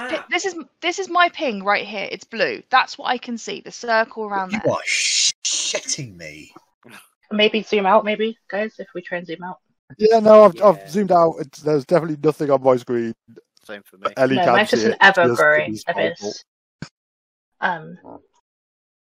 I've literally just spent 5 minutes revealing areas. Oh, maybe we can disconnect and come back, like us, except for you two that can see. Maybe if we just disconnect, come back, it might load in. Richard and Srini I have no idea. It's just me. Oh, that must be it. There we See go. something Yes. turned grey. Squares popped up here. Okay. Oh yes, I can see that square. Lovely. That's very small compared to what I had looked at. I'm not going to go for the whole thing again, so I'm just going to do one big fucking square. I don't give a damn. I can't. I've lost everything. Evergreen Abyss. Now I'm back. What? Rio, are you sure you're okay? Oh, there we go. Bigger square. Wonderwoods, we can see. Oh. And Vasta's Den. Golden. I Vasta. kind of see what you mean by the rivers sort of separated. Yeah. But also, this is what the New Order has effectively drawn out. This is the map that they have discovered and utilized. Now, going through this, it looks like they've sent some people to start setting up gold mining operations on the isles down here. that's not marshland, is it? That's pure river, right? There are islands within the river, shall we say? Okay, all right, cool. It's like a delta. Do we get a sense from looking at this map that how many people's involved in the New Order through the size of the operation? You have no idea. That doesn't. Okay. There's God. not that kind of information, unfortunately. Okay. So on the map that we can see, we also see this like building that says Braster's Den. Yes, they have. They have. I was wondering that. They Okay. have marked that down. Yes, as well as buildings over here. Maybe we go there next after this place. As far as we know, all the stuff this way they couldn't get to because of predators. Star's Legacy has not been able to get into these locations because the predator activity around there is high, and they were dedicating their manpower to defending against a potential Star Independence invasion. Right, but if we can look at the water, we can potentially bypass that. But let's talk for later. If you can't go through, go around. basically. One thing you probably might be able to notice because it is quite small. How you can identify? They have marked down, however, there appears to be some form of unnatural cave entrance here. Oh, I see that. What do you mean by a natural No, I cave don't. It's a few. entrance? An unnatural cave entrance. I'm not going to tell you what the picture actually looks like. I thought it too, and I was just like, keep it shut, Kristen. So, It looks like a bum should hole. we? Oh, I mean, how rude of you. Oh, It's a tight squeeze to get in there. I thought it looked like a cave, guys. Gosh, Uh-huh. I've disappeared again. Well, Okay, if you're not a terrible okay, human being, you're not going to fit in with us. Hey, secrets. Am I still the one that's... Incidentally, can I just... How do I ping? Is that how How do you you ping? ping? You Press press and and hold. hold. Yeah, there you go. I don't know if I'm doing it. The So- door that Agnes is close to. There's 2 doors. Great. Here. That one, yes. Can I just go up to it and investigate it? Yeah, sure. Merci. That's why I was stood in front of it, because obviously that's the one that Maxwell came out of. That's right. Yeah. Oh. Okay. I would also, Jack. That was the only paper in this room. No, there are plenty of papers. That's just the first thing that's been picked up. Okay. What's Investigation. on Drusilla's desk? There is a collection of notes and letters. You start going through them, Emerald. I'm just going back to say, Cora, come and have a look at this. Go. So, Are those the notes from that beautiful Drusilla. elf? Let's look. Okay, so have you got investigation? My investigation. You don't need to is- investigate just to go through the notes. You can just go. Okay, through I'll just Right. go through. We'll just rummage it together. them. Okay. Ooh. Oh, Letter hello. from McTive, people. Damn you, McTive!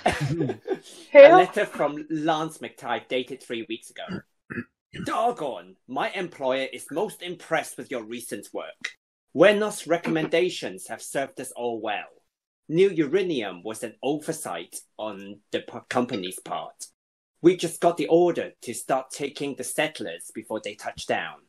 My employers are hoping that Star Settlement does not meet with the same prosperity. Can we entrust that to you? They do not mind the end result, just as long as they can't function as a community. Hell becomes the boss of it if you want to. As payment for your services, we've sent some findings with the bird who brings this message. Rumors at best, but a good place to start looking for treasures and artifacts. We're a little busy setting up the outposts, and Vivosia is still getting its feet. You're operating alone out there, so good luck. Lance McTighe, Chief Enforcer, many things. Force Trading Company. Biggest of dick owners. He's a sister and a mother? Biggest of dick owners. That's hilarious. So we've addressed the biggest of dick owners. What about sister and mother? Is he a sister and a mother and a supreme lover of wives, sisters, and mothers? He loves all the ladies. I really did spring that way. Oh, I see. He is the chief of Admiral of the New Fleet's First Sword of Legends, creator of wealth, supreme lover of wives, sisters, and mothers, and biggest of dick owners. Is he also Beavis Trading Company? No, yes. I'm kidding. Right, he is the entire company I must destroy. Lovely. And then with that, going through the rumors of the VTC, it's basically this kind of collection. Oh, hello. That is beautiful. How do you pronounce that word? Ojibwe. Thank you. Isn't that the thing we was messing around with? Yeah. Well, we got dumped in the when you guys were still with the Selkie? Oh, is that where Bart got the dagger from? Yeah. Right, okie doke. I'm assuming but they also worship the same god as Bart, sorry. Oh, there are loads of writing under the map, guys, I've just discovered. Have you seen it? Yeah, yep. Yes, yeah. That's why I was asking about Ojibwe. Yeah. It was underneath the map. I just scrolled down. Incidentally, I don't know if I've looked, if Carrie has looked at all this, but I did try to get to the door and I rolled a 3. Oh, okay. But I did try to go to the door and I got a 3, so whatever hits me, hit me. Okay. We'll do that in just a bit. Okay, right. This is foreshadowing my death. I'll wait for everyone to read through this before we move on. So. I'll say, do you guys know this McTeeve? Oh, he was on the boat, tried to sink us. Yeah. It's a bellend with a lot of daggers.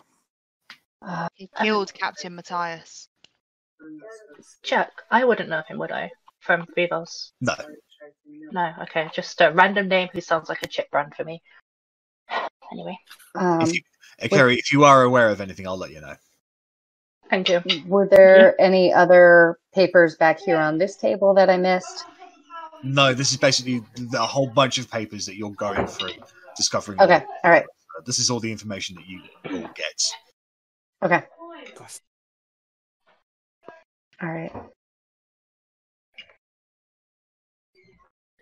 Then I will look at Emron and say, we should definitely keep these. I think that this is direct evidence of the VTC being here like we've been trying to tell people. And I think that this will be a favor to us. Absolutely. Let's hold on to everything. There's so much information in these rooms. It's great. Okay. Do you guys also go through the various boxes in this room that have the coins in it? Yes, please. All right. So one of the boxes is filled with a gem.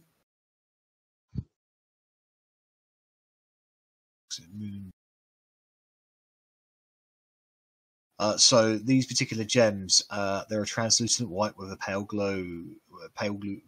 blue glow. You can identify them as moonstones. There are 7 of them. But all in all, you find this amount. Oh my lord! Ooh, nice.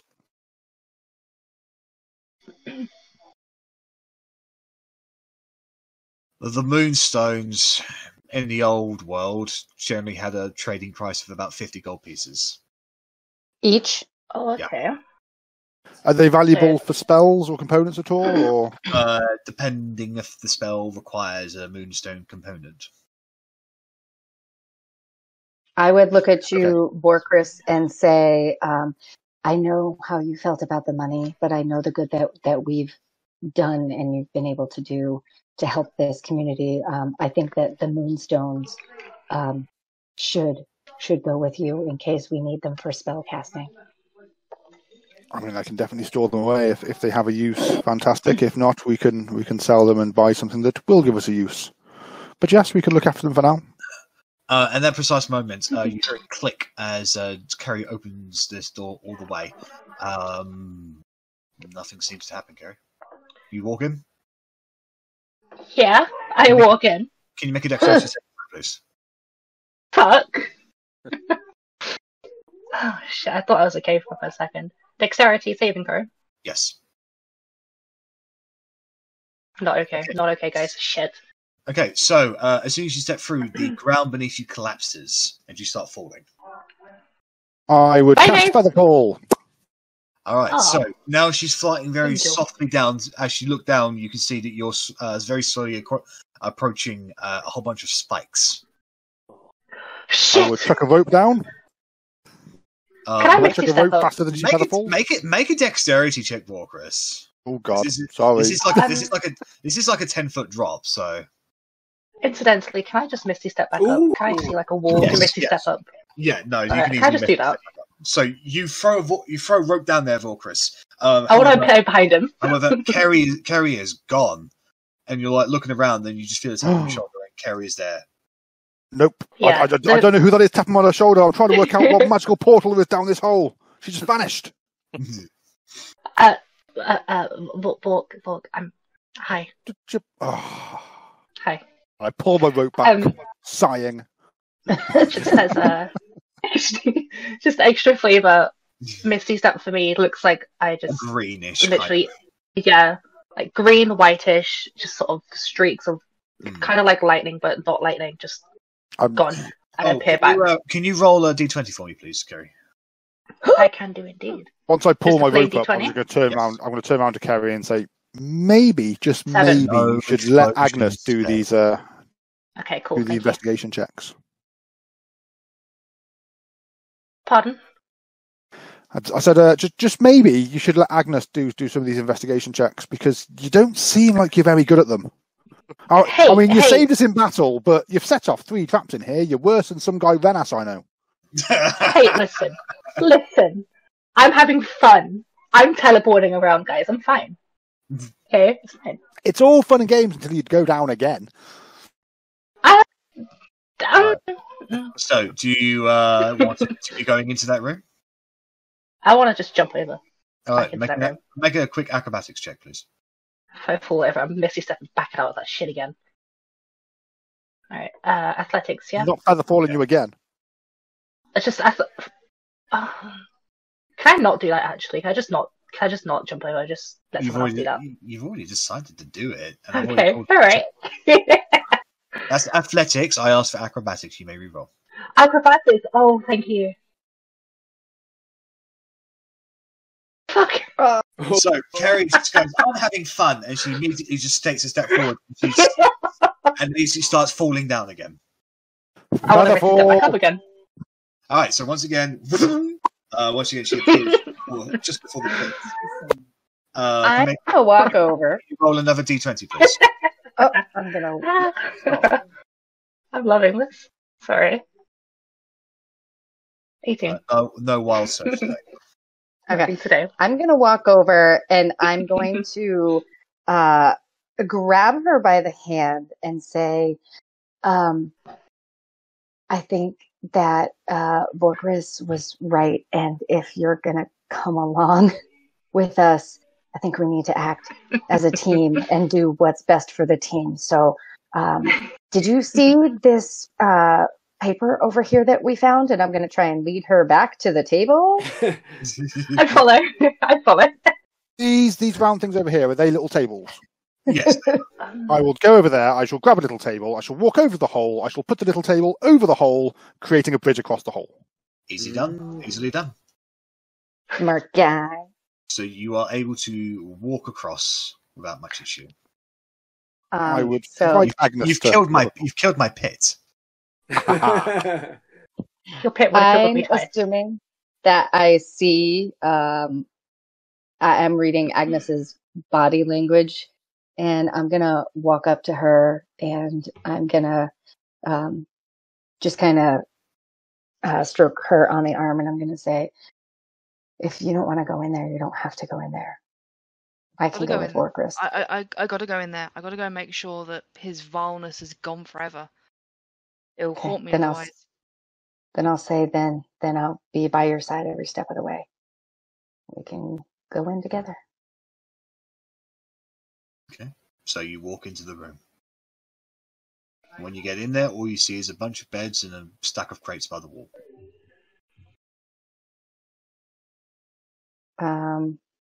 I'll look at Agnes and say, if there's anything you wanted to investigate, I can help you.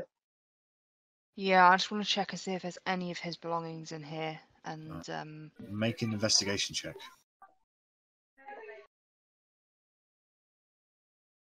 Yeah. 26. There are none of Maxwell's belongings here, but that's a fake wall. Could you bring that again? Sorry. Oh shit! Behind the crates. Yeah, that's a. You can tell from the gaps that that's a fake wall. It looks like it slides outwards.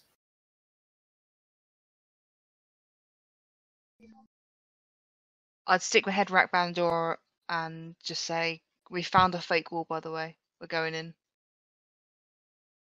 and investigate for traps on the wall. The fact that it's hidden." The investigation check would come under that. So. Okay, we try and go through the wall. All right, so you push the wall after clearing the crates away, and it slides outwards, revealing a hidden room. I'm going to shout out, "Traps! Check for traps!" before going in there. We check for traps. Okay. Make another investigation check for this room. Guidance. 6 again. Oh, this room doesn't look to be trapped. I'm guessing that the door was probably going to be like a trap in itself because it's obviously preventing anyone from coming in there. So, yep, I'm gonna take a step in. You can tell by the scrapes on the ground that this door was used rather frequently. So you can see a number of missives and scrolls, a few spare crates, and a set of stairs that leads down into a cavern. Like spell scrolls? Not spell scrolls, just regular scrolls. They appear to be missives, like orders, effectively, just briefly glancing through them for their various footmen. Is there anything with Maxwell's name on it? Either like receiving from or going to, or instructions that what he's doing. There are a couple addressed to him. I just pick them all up and just like put them in my bag so that I can burn them at a later date. All right, no worries. So if you want to proceed down the stairs there, that will take you to a different location, just so you know. Okay, I will actually look at Agnes and say, good idea taking those because it might have information as to what the new order is doing and where they're going. Yeah, that's a good point. I just want to burn them. I mean, I don't know what you're going to do with them. I just thought I'd throw that out there. Yeah. The problem, Cora's calming demeanor kind of makes us see sense for a second of like, yeah, it's probably a good idea not to burn them. Okay. And then I'll say, did you see these stairs down here? Yeah, We saw Maxwell come from this room. Yeah. The fact that there is nothing else and there's only that means he can only have come from there. If we shut the door again, I'm tempted to make sure there's no one else in the house before we go down. And clear this level, clear this whole place before we go down there. Is that what you meant? Yeah, like clear and sweep. Yeah. I go check out this. Being systematic makes sense. Yeah. Okay. And also, there's more areas above this big room as well, that we haven't. Yeah, there's plenty of this. This place is much bigger than I remember it being. I don't think we saw much of it when we came down for our meeting. No. Yeah, Agnes kind of made a beeline for this room anyway. Just for clarification purposes, this entire hideout is underground. Yeah. The door that I'm stood in front of, is that open or closed? It's open, like fully open. I will stick my head through the doorway and see if I can see anything. Make an investigation check. Sparhawk, the area you're in, loads of chests, loads of crates. It's empty. You can't see anything. I've got good investigation. I'm going to. Yep, it's perfectly safe. Okay, so you step through. Everything appears to be fine, normal. I kind of been stood keeping guard, but I'll investigate up here once it's decided that's what we're doing. Okay. Just checking the area out. Nothing. Everyone's shit apart from Agnes. Yeah, no, it looks clear. I'm just gonna tuck into this food on the table. I guess that looks quite yummy, right? Oh my love. Yeah, everything's been trapped here as we came in. I don't put it past these bastards to leave poison food behind. I spit the food out of my mouth. All right, so I'll say, workers, where'd you go? I came just round the corner, and I'm trying to work out what this room is. Not even from an in-game thing, just me, Richard, is trying to work out what the hell this room is. So then I would... Oh, go ahead. It looks like it was a racking area for wherever it was that's been taken. Okay. They had prisoners, and this looks like racks. That combination does not fill me with happiness. I'd like to be, I guess, sorry, could you show me the exact path that you took, please? Oh, I missed that. So I was here, and I moved to here. So which squares did you take? This one. Uh-oh. Okay, so when you get onto this one, can you make a dexterity saving throw, please? I didn't see a ping, but... Yeah, we didn't see the ping, by the way, Jack. Bloody hell, I'm always on the GM there. Such a nightmare. I've done one shot, and I kept doing that the whole time. All right, so as you step forward, you +2 on that, by the way. Lovely. So you activate a pressure plate that immediately starts spewing out a plunge of grease across your feet. However, you keep your tracking just in time to see effectively a large kind of log-like thing fall from the ceiling. You're able to duck out of the way as it sort of just snaps off its hinges and falls down into the hole below. And you get the feeling if you hadn't been dexterity, you probably would have been pushed into that hole, the water below. Okay. This is the water here? Yeah. Okay. If we're splitting up a bit, then who's going with who? Because I can... Vorkris, looking into this room, it looks to be a jailer's room. Like, there's plenty of notes and messages around here, but you see plenty of keys on the wall as well. Like, this is like, everything you've seen so far has been wooden. This one's made of stone. So. Yeah, okay. Yeah, I can make a small glyph, and I'll dismiss it if we get in trouble. The other split party sort of thing.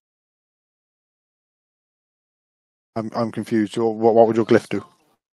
Well, I'd put it on the group that's moving away, and then if we got in trouble, it would disappear off you. I could make it disappear, so you'd look if the glyph. Okay. I see your cunning plan. Yes, I mean this room does seem to keep growing. Yeah, so I'll reach out for a piece of Kerry's clothing and just make a glyph appear. Okay. With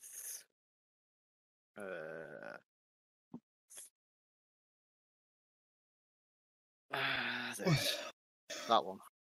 Prestidigitation. That one. I've even lost my piece of paper that's got it written down on.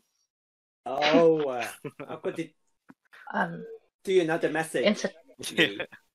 Please. Incidentally, I was just gonna say if I could just go back up and just make my way to Sparhawk and just sort of walk with him, because he's on his own and there's 5 of us down here. Oh, that's where I was gonna. Okay, I'll put it on Agnes. Yeah, I was gonna say, don't do that to me. Prestidigitation is not a concentration spell, so that symbol will just last for an hour. Yep. But then I can dismiss it, can't I? So my thing is, if we get in trouble, I'll dismiss it, and they'll see it disappear off them to know that we're in trouble. It doesn't say you can dismiss it; it just says for 1 hour. Yeah, you can dismiss such an effect as an action. The very last line. Yeah. Yeah. So yeah, that's a really good use. I'll let Agnes know that, and then head off to Sparhawk. I like hold the bottom of my dress up to my hand, and I'm like looking at it, like lifting up my whole dress and like watching it. As bow wow. As you can't lift your dress up in front of me and me not say anything about it. You're not in the room. Okay. So Agnes, you're going with that group. So I'll just. All right. So Vorgrist and that group, Cora, and Ron and Agnes. The room in front of you appears to be a jailer's room. There are a number of sheets and notes around with keys on the wall. There also appears to be a door here. Can I look at the notes? Yeah. Or did anybody make an investigation check of this? Yes, you did. That's what you just said. Okay. Then can I look at the notes, please? They appear to be profiles. Of people? Yeah, people. You don't know them. Just names. Mainly of dwarven heritage, from what you can tell. I would gather them up and hand them to Agnes and say, "Oh, maybe these Gilderoy might know these names. Maybe we could put these with the other papers." Kind of like position my dress onto my hand so I can still see it, and then just take the papers with the other one. I'm not letting this out of my sight now. Wait, from the big map in the big room, we've established that they have some mining business doing, right, in some of the islands. Do you think that's why they've captured all these dwarves to mine for them? It could be. All right. Agnes, do you want to come look at this door? Cora, as you get to this location here, can you make a Constitution saving throw, please? Boom, boom, boom. Is this a doorway up here, Jack? Hold on. That's what I was wondering. No, that is an open fence basically that you can just one of those picket fences that you can just open. Ooh, Cora, 20. As you step on that particular glyph, a pane of lightning shock just courses over your body. You take 10 points of lightning damage, but you resist the paralyzing effect. Guys, there's something here. And I'm gonna stumble backwards a little bit. Okay. So that's what you guys have done in that room. So moving upwards with Kerry, Isaac, and Sparhawk. So you're in this large dock area with loads of crates, chests, bags around, and hay. As Kerry and Isaac approach, I say, yes.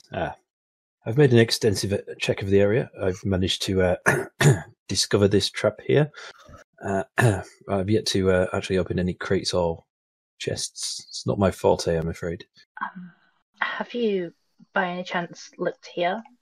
I tried. There we go. I'm just going to point to that direction. I did not. I just carried straight down. Okay, I'm just going to walk over there quickly.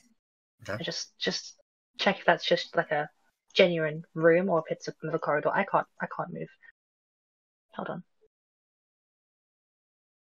on. Yep, it seems to be another corridor. Yep. You can see a door there as well. Yeah. Guys, there's a corridor down here. If you wanted to check that out too. Yeah, sure. You seem pretty good at it. I just sort of smile. Hear Vorkus's laughter echo through the room. You don't even know why, because he clearly can't hear you. I just look back at him. Sorry, Kerry. We love you, really. I was going to look back at him and just sarcastically laugh back at him. And I want to make an investigation check with just that genuine corridor. Can I do it with that door as well, or just the corridor? I would allow it to encompass the outside of that door as well. Okay, cool. Let's not trust Kerry to do anything, by the way, guys. Okay. We can't see anything. Okay, guys, there's nothing there for what I can see, but based on previous experience, if my head comes rolling off, please just touch it. And can I just ready an action that if I do, by any chance, throughout this building, if I trigger a trap, can I misty step away from it? No, because Misty Step is a bonus action, not a reaction. Oh, okay, cool. Sorry. No, not how that works. Anyway. If you have more than a couple of seconds, yes, but if it's instantaneous, then no. As you make your way down there, once you get to this particular location, you step on a pressure trap, and instantly from the walls, arrows start shooting out from both sides. Can you make a dexterity saving throw, please? I can. So that's success. You take half damage. So that is going to be 11 points of piercing damage that you're able to just avoid the worst of it. Okay. Cool, yeah. Thank you. Looking into this room, it looks to be a kitchen area with lots of food that you suspect was stolen from Star's Independence. I'm assuming the door's open then, right? Yes. Okay. Can I do an investigation check for just the room inside the kitchen? Go room inside the kitchen. Sure. Can I assist her to give her advantage? Yep. If by any means, if you guys wanted to do the investigation, you can. Oh no, mine's worse, I think. I think mine is better, but Sparhawk wouldn't think that. Okay. 18. You can't see any traps, but you can see a little moonstone on there. Alright, I want to walk up and just quickly take it, but not take it, but like hold it. Okay. So, you reached out. Oh yeah, because you've Isaac's assistant, so you can roll again just to see if you get a high number. Okay, there's something more interesting here apparently. No. Right, nice. So you walk over to the moonstone, you reach up and pick it up, and as soon as you pick it up, it crumbles into ash, and a glyph activates. Can you make another dexterity saving throw, please? Fucking hell! I've not learned. I've not learned. Dexterity, right? Yes, that's right. Yeah. Okay. 4. Okay. So as soon as you do that, the flame in the stove immediately flickers to life and blasts out, enveloping you in effectively a blast of burning hands. Oh, okay. That's interesting. I like so that. You will take 3d6 fire damage. 3d6. No. So you take 13 points of fire damage as you're blasted by this fire, and then it only lasts for a few seconds, and then it dissipates away, and the magic ceases to be. Okay. 16. Guys, I'm sorry. I'm going ahead. You guys can just go ahead while I just recuperate. Yeah, I'll give a go at going first. But before we press on. And I'll place my hand on her and use my racial ability to heal her for 5 points. Can I? Yeah. Can I use my false life as well? By the way. Yeah, of course. False life. Give yourself some temporary hit points and roll a d20 for me. Yes, for sure. It says what level? I can only do level 1, right? You can cast it level 2 if you want, if you have level 2 spells. I have a level 2 spell slot, one so left. You can use a level 2 spell slot for False Life. No, I'm just going to do level 1. I'm going to save that for Misty Step. Sure. That is that 1d20, right? 1d20? That's right, yeah. Is it 1? Yeah. Yeah, so 20. no Wild Magic Surge. And roll a d4 and then add 4 to it, and that's D4. temporary hit points for you. d4 plus 4, 5. Okay, so you've got 5 temporary hit points. 5 temporary and 5 healed from Sparhawk. That's right, yeah. Isaac. Cool.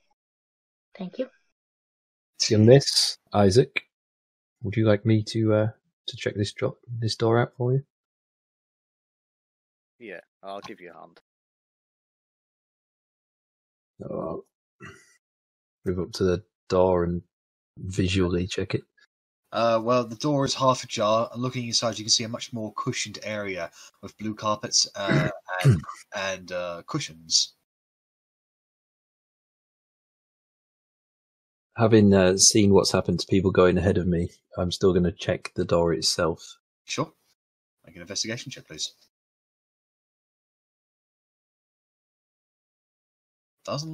Looks clear. I believe it's clear, and I step through. Oh, I was going to say hold up. Once you step through, you find yourself in the middle of a well-stocked library.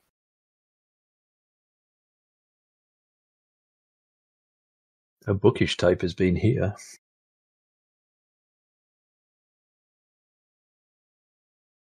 There was that guy with them at the meeting that loved all the books, didn't there? I can't remember his name now. That was the little servant. No, that was the person who was reading and writing in the New Order was Drusilia. Yes, it was. Yes, I remember. Looks like you may have located her personal quarters, or personal area that she worked in. Actually, stay away from her personal area. God, Sparhawk. Oh my god. I'm going to investigate her personal area. No worries. Badly. Well, you spend the better part of the next 5 minutes, all of you, looking around. Fortunately, this room is not trapped. Yep. It looks like this is the area where Drusilia stored all the information and all the discoveries and all the discovered magic that they had basically processed here. I suspect Vorkris will be interested in this. Looking around, there are a number of potions about, as well as a number of spell scrolls, and then a number of items as well. There are 3 of the potions that you basically go through. They look different than the potions that you have become accustomed to. Like their concoction is older. Like they just seem different. There is a black-hilted steel sword that looks like it's just been cleaned of rust and is basically back to normal, as well as braces that are of a very, very intricate and downright foreign design that can fit over somebody's forearms. Well, I've only got 2 arms. So, I think we've all got packs, right? And I've got gauntlets on. I think I'd try and collect everything of interest and share it with the rest of the party when we meet up. But all right, so what you'll have to do then is you'll have to, if you just want to take things without knowing anything or learning anything, you won't be able to process any of the information of anything here. You'll just be taking the items. Yeah, I mean, Sparhawk knows a little bit of magic, but he's not. Well, Isaac and Kerry, who are magically inclined, will be able to identify the scrolls here as well as the potions as well. Leading on from that, I was going to ask. It's not an insight check to check either one, is it? It's something else, right? What are you trying to do? To just sort of identify either scroll or medicine, whichever one Isaac not goes for. If he is identifying. Well, it's easy. These scrolls are easily identifiable because they appear to be scrolls that have been created using old techniques, as well as the potions as well. Okay. So this is commonly known one then, I guess. Two of the potions that you look at, they appear to be very, very fresh, like as if they were made with ingredients from plants and herbs here in the New World. Having just a quick taste of them, you can tell that one of them is a potion of healing, and the other one is a potion of greater healing. Mm-hmm. Isaac, or Sparhawk, do you think by any chance that Emron would be interested in these? Maybe not taking apart, but I guess identifying the ingredients used for these potions. They don't seem like they've been made here. They're made from the other world. They've been made here. Yeah, so save them for him. I'm afraid I know nothing of such things, young miss. No. Well, taking the time that you need to basically gather the stuff. This is the stuff you can easily identify. I mean, my love. Would I be able to investigate the actual sword and braces? Because I think Sparhawk would be more interested in them anyway. Yeah, go ahead and make just go make a straight up intelligence check, please. Okay. The sword is very nice. Looks strong. That's what you get. Would you like me to have a look? By all means. Same for me, is it? Yeah. Well, are you proficient in Arcana? Yeah. Then you can make an Arcana check. Oh, The sword is strong. That's what I thought. It's a sword. Can I try? Yeah. Are you proficient in Arcana? No. Then make an intelligence check. Intelligence, right? Yep. Okay. I might need help with that. Where am I looking? Sorry. On the left-hand side, where your where it says intelligence. Yeah, where it just says intelligence. Yeah. Okay. Right. The sword does look strong. Here, we'll just take it with us. Incidentally, I have a question. That is not okay. Is this part here? That's just walled, right? Yes, it is. Yeah. Okay, cool.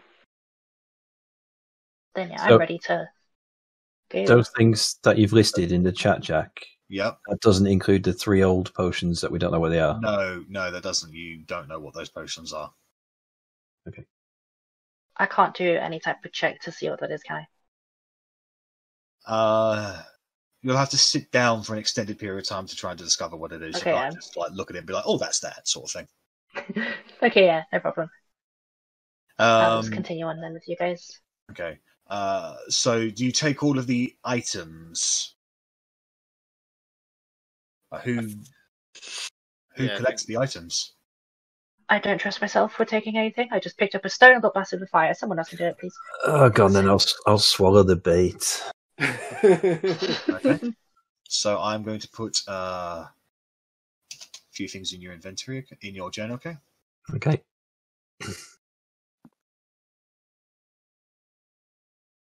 I'm going to regret this. If you do, I can heal you Sparhawk, with a healing potion. So that's 1.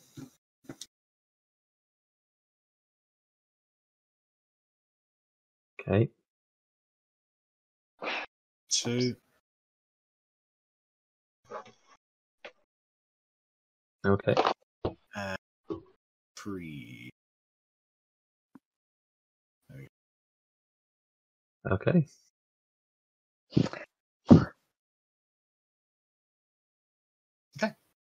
Yeah, cool. So that's what you three do. Back south. So, what are you guys doing in this particular room? Cora, I mean, you can look through this door right now. It looks like you are looking into an actual prison cell block.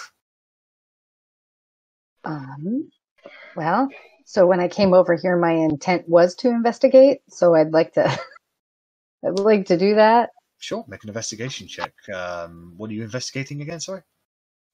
Well, I would like to make sure that I'm not going to shock myself again. Right, so you're looking for to start. Yeah. I'm helping you. All right. So roll at advantage then. Roll investigation at advantage. It looks like this particular area is not trapped. Okay. Then I would like to step in. Yep. Just over the threshold. Yep. And I guess look around. Do I need to make another investigation check while I'm in here? No, the investigation check stands. So it looks like a number of these cells were in use recently. You can tell that from some of the dry blood stains and other such marks that they were occupied very recently. But it looks like whoever was here has been dragged out. Is there any paperwork on this? Sorry. You can notice a symbol in this cell here. A symbol that looks like a trap? No, it looks like the black burner symbol. Oh, and I'm gonna make my way over here, and it's been carved into the stone, probably by fingernails. So I'll look at Emron and say, Emron, this is the same symbol that Lark wore. It's his black burner symbol. Yes, I think that's exactly what this is. Is there anything else No, there's nothing else that you can just say. that? Okay. All right. And then I'll kind of remember that I'm sad that Bark is not here, and then I'll go, I don't know if we can get this information to him, but I feel like this is important. So we'll take this with us as we go. And that's the only kind of symbol that I see. There's nothing over there. Okay. Then I'll say, do you think we should look in this room too? Yeah, I think we should look at everything, to be honest. But be careful. Okay. All right. So I'm gonna investigate again this doorway over here. Yeah, make another investigation check. I'm helping. You're gonna, yeah. Looks clear. Okay. Then I'll say, wish me luck. I'll try it again, and I'll just step inside. Can you make a dexterity saving throw, please? Damn it. You have to we have to remember to check everything twice. One for traps. See, I'm not a big fan of that because I like the fact that you check it, you fail, but you don't necessarily know that you failed. You as a character think that you've looked around and, okay, I just don't see anything. So therefore, if I fail, I always walk straight in. As you walk through, you step on a previously unseen wire that is at the very base of the door. You snap it, and before you can even react, a bucket falls down, and this green splooge like ooze just covers down your head. You take 22 points of acid damage. I mean, the one thing I'd have been resistant to. And I have 2 HP left out of my 34. And you failed by 5. So when the acid clears away, Cora, your hair's gone.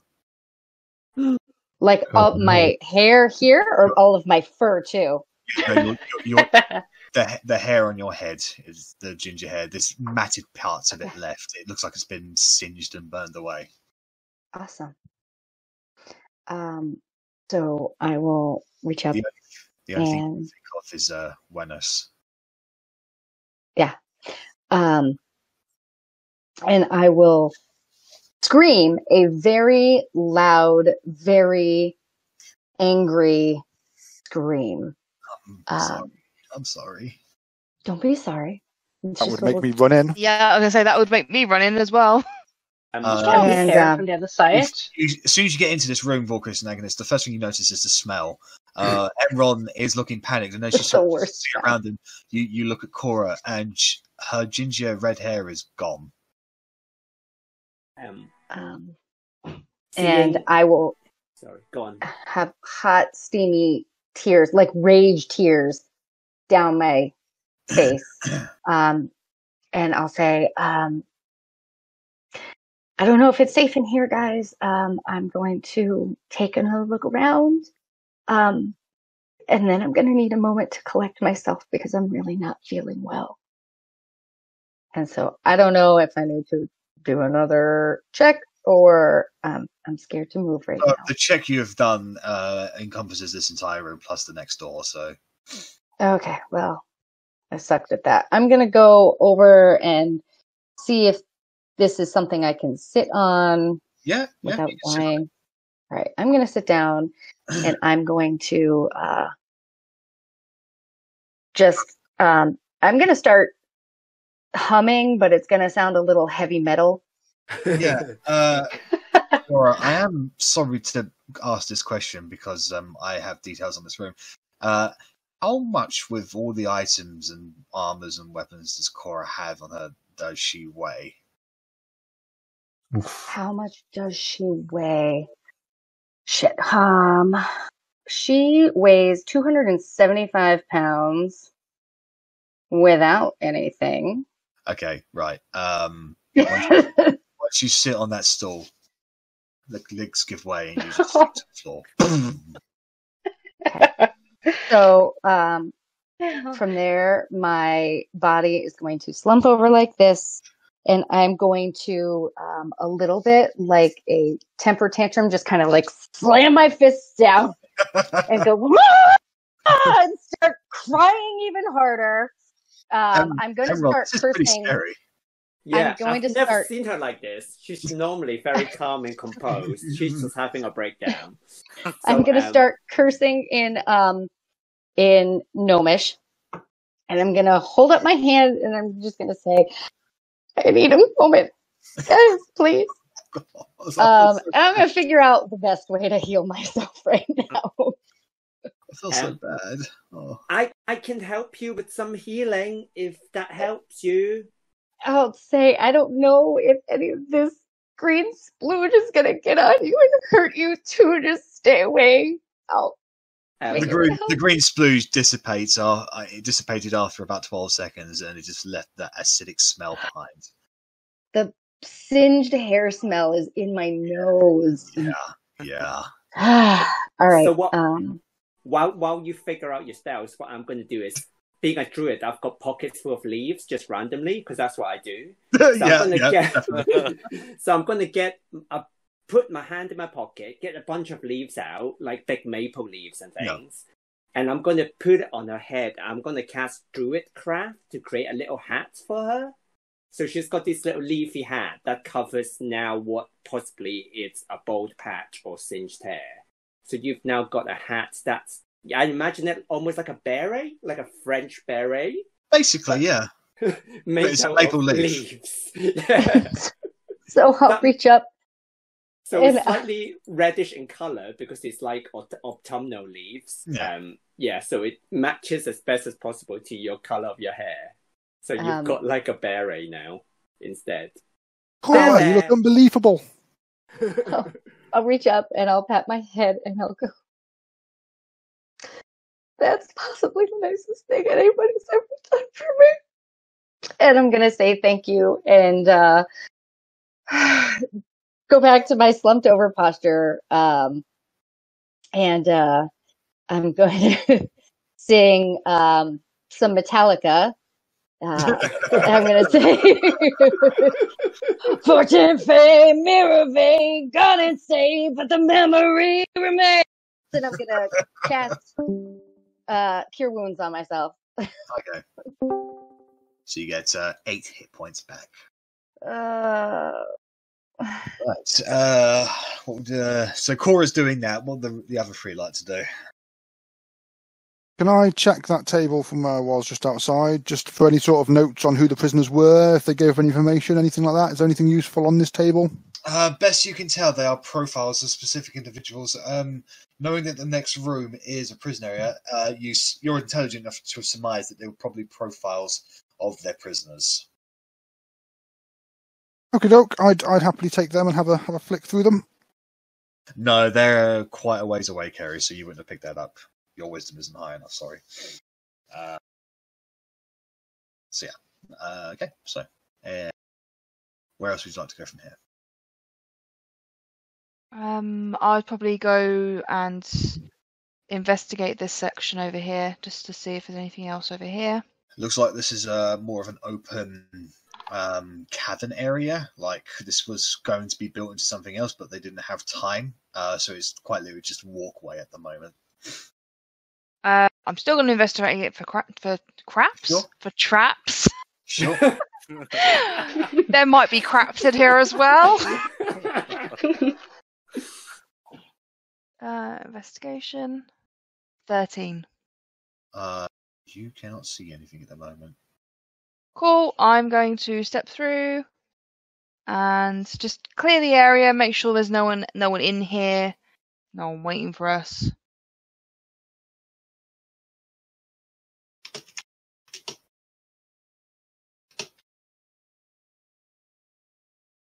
No, you can't see anything. You can see another door ahead of you.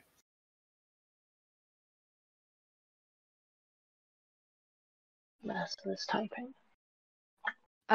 Okay, I'm going to come back.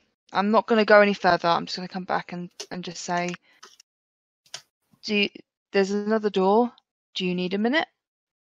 Or are you okay for us to go ahead? Volchris, as you walk into this room, it looks like there's been a painted message on the ground. More lovely things from us. It looks like it says, fuck you guys, but I'm not stepping foot inside until I've checked it out properly. You can make an investigation check if you want. Whilst Agnes goes and checks I can try. It won't work. I'll look at Agnes and I'll say, I'm okay. And I'll get up and go along with you. Volchris, it looks clear. Step in. Yeah. Wow. This looks like this was a reception area. Okie doke. There's a bunch of keys on there. Is anything useful in this? In fact, can I lift up this little hatch and go behind the counter? Yeah, definitely. Yeah, definitely. It looks like from generating, because this place isn't fully built yet, it looks like they were building this place to be a front of perhaps a tavern or an inn. Oh. And actually, I'll just let you know that the rest of this particular area isn't trapped. There are other rooms in here. They're just filled with beds and tables and such like that. It looks like they were in the process of renovating and building this place to act as a legitimate business whilst they were doing other things. So if this is like the reception front desk area, is there like out this way? Is there like an entrance out to like outside? It does look like it was in the process of being excavated, but they didn't have enough time to finish. It's just weird to have like something like that there. It just feels me like normally when you have a bar or something like that, you have like the front desk at the front of the building or with an entrance to the outside. This is quite a way around the building. Well, like I said, just from the excavation on the outside, it looks like they were digging a tunnel upwards to act as the new main entrance. Right, okay, that makes more sense. Yeah. And I'll just have a look round. Are these papers? That's basically just the blueprints of the area. Okay. So yeah. So basically, and there was find a whole bunch of rooms with beds in them that are, probably look like they were stolen from other places. They don't look freshly constructed. So. Okay. It doesn't look like there's an exit or anything over here. No. Okay. Working quarters. So I think we've explored everything. It's just the little stairway in Agnes's secret hidey hole that she found. There is a significant portion. There is a place you haven't explored. It was. Oh, damn, this place is big. Over here. Let's double back. Going back up north to Kerry, Sparhawk, Isaac. So, you spent a number of minutes collecting all of these items together. Where would you like to go from here? Did you guys see anywhere else that we'd missed? There's another room down here. There was like a middle bit, wasn't there, that we skipped past that had the... Yes. Yeah, it was here. So... Which reminds me, is the glyph still going? Isaac, is the glyph still going on my dress? Yeah, I haven't. It'll last an hour. Cool. I haven't dismissed it or anything. Yeah, that's fine. I just checked. Yeah, it's only been about 10 minutes since you guys separated, so...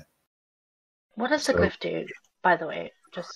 It's just a colour that lasts for an hour until Isaac stops it as an action. If he stops it, it means that there's trouble. Yeah. Oh, okay, right. I was going to say, I don't know what the purpose was, just put a glyph on someone. So yeah, there's that way. So basically it's through a picket fence that you can just like open and go through. Do you guys want to go through there? I'm going to have a good look around and then proceed that way. Make an investigation check. I'll help you. Ooh. Nice. This room is definitely clear of all traps. Oh my lord. Does that include the picket fence? Yeah, the picket fence is open, though. You can't see anything from the picket fence.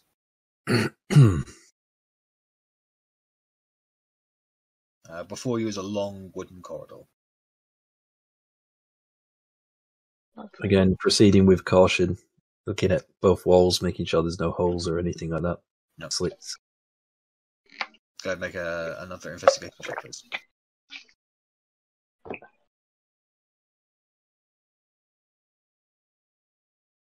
You can see that there are arrow holes down here. What, facing directly down the corridor? Yeah, facing directly down the corridor. I'm going to unsling my shield and hold it up in front of me and proceed. Okay. 2 more steps later, you activate the pressure, and about 5-6 arrows come shooting out, but the impact against your shield. You take no damage. Okay. Oh, lovely. Nice. Looking to your left, it looks like this was a barn area. Looks like this is a place that they were planning to keep livestock, or even like draft horses or any kind of beast of burden. Hulking women. Sorry. I was just wondering, with minor illusion, if I, did something with that, it doesn't have a weight to it, does it? No, it won't have a weight, no.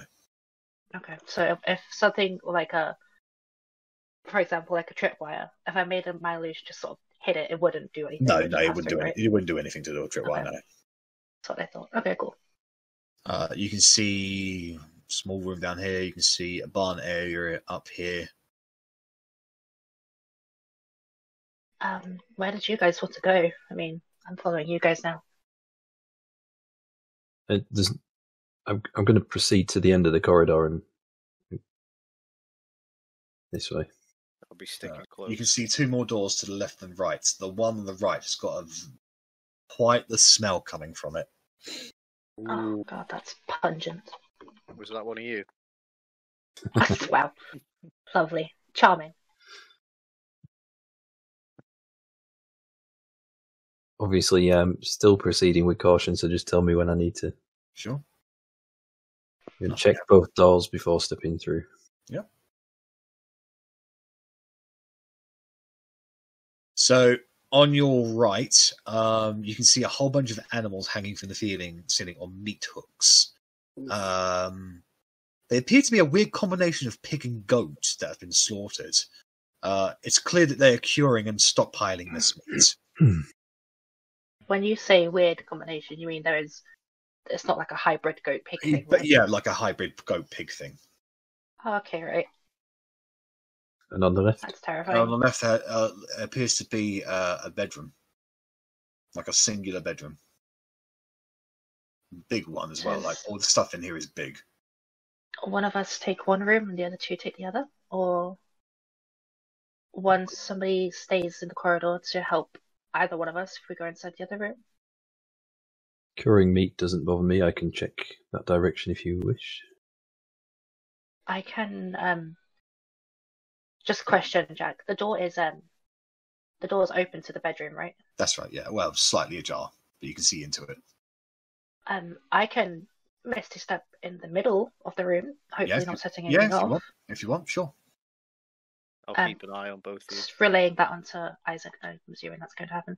Yep. Okay, yeah, I want to misty step right into the center of this room. Okay, so you misty step into the center of the room. Roll a d20 for me, please. Okay, so nothing happens. You appear to be in a large singular area. All of the items here are intended for a much bigger person than you. And as you just look around, you stop and your jaw drops as you look to the entrance of the door. Especially, imagine the door frame there, and the doors are slightly ajar on the inside, and then basically scattered around, kind of glued or sort of stuck to the wall as well as behind door frames, are probably about 30 or 40 loaded crossbow bolts on tension. So, where are they aiming at? They're pointing towards effectively the area somebody would step through walking into the door. Is that walking into this room or walking into another room? Walking into this room. So by misty stepping into there, you avoid right the there. trap, but you can see what the trap would be. Okay, Isaac, don't. Do not go in this room. I'm just like terrified looking at this door frame. Are you safe in there? Can I do an investigation check just to see how I would trip that door off, by any chance? You can, now that you've sort of identified what the trap is, you can forego the investigation check. It appears to be pressure plated. I mean, I could probably jump through the doorway, but there is a pressure plate right there, and I point at the pressure plate. That would have probably obliterated any of us. Incidentally, besides that massive death trap, this room, you mentioned it's Goliath guy Dargon, right? Yeah. Do you think maybe this is his room? If you sort of peer around the corner, this bed is It would be a big. It would be a solid guess. So, I mean, maybe it is. I mean, I know it's horribly, self-explanatory. It's a big room for a big person. He's the only big person so far, but do you think this might hold anything of importance in here for him? Definitely. Especially if you say he's trapped the room as well. Must be hiding something. Mm. You don't Can I trap do an the room investigation unless check you... on the room? Go ahead.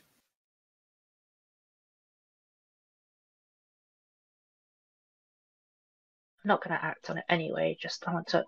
Obviously, fuck. You are so distracted by those crossbow bolts that you just cannot focus on the investigation at the moment, and you just don't find anything. Okay. I'm just gonna stay here. I don't want to move. In case there's something else in here. This very spot is just. I'm just sat here. Just. Okay. Sparhawk, what would you like to do in this room? I'm going to... I can see this door at the bottom. Yes, you can. I'm going to proceed carefully through the hanging carcasses to here. Yeah. Yeah. This door is closed. This door is closed. Yes. Is this just open here then? That is just an open corridor, yeah. Can I have a good look at the door, see if it's got a locking mechanism? Yeah, go ahead and make a investigation check, please.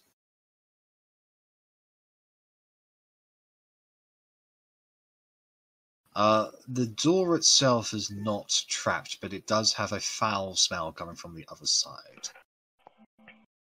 You get the feeling that if you were to walk in there, the smell might be so pungent as it might affect your physical health. I'm not going to go in that door.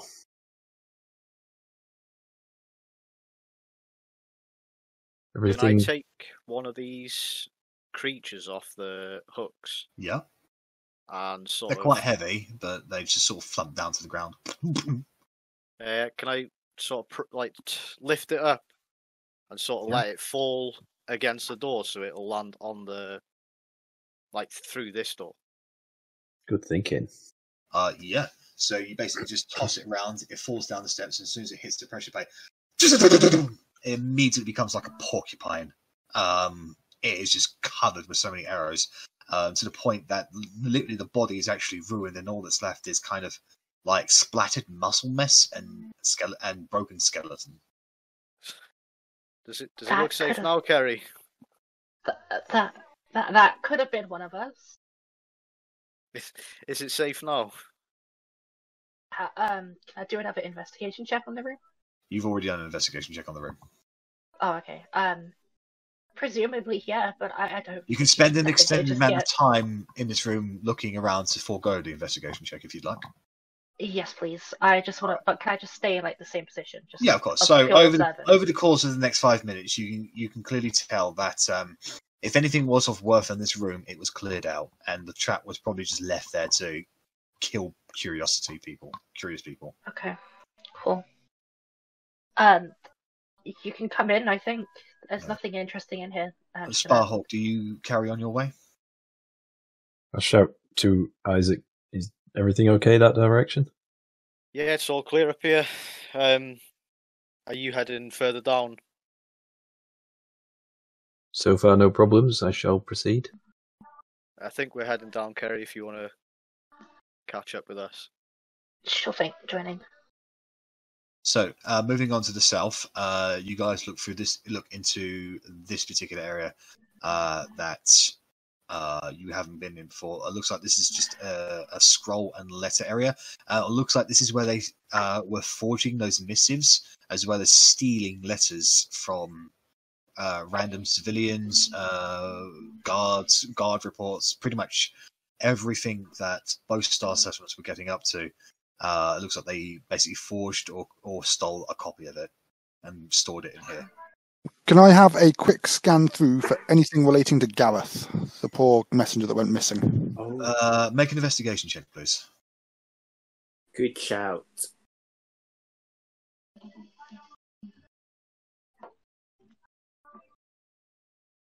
Nice.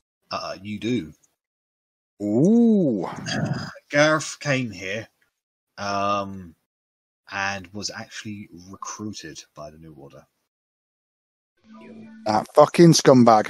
Yeah. I thought as much. I grabbed some blank paper, which I'm sure is knocking about, and I start my own list. So far, it has a Dargon and Gareth on it. Okay. However, you guys can proceed ahead if you'd like. Do you recite the names on the list every night before bed? I might start doing that. So, do you proceed? So, you'll be basically doing that in there. Oh.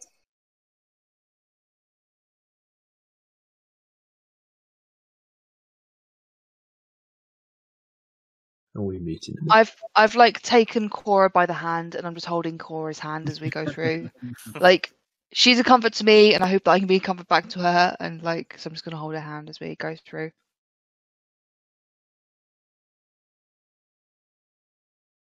Okay. You're on mute, Cora. God damn it! As said.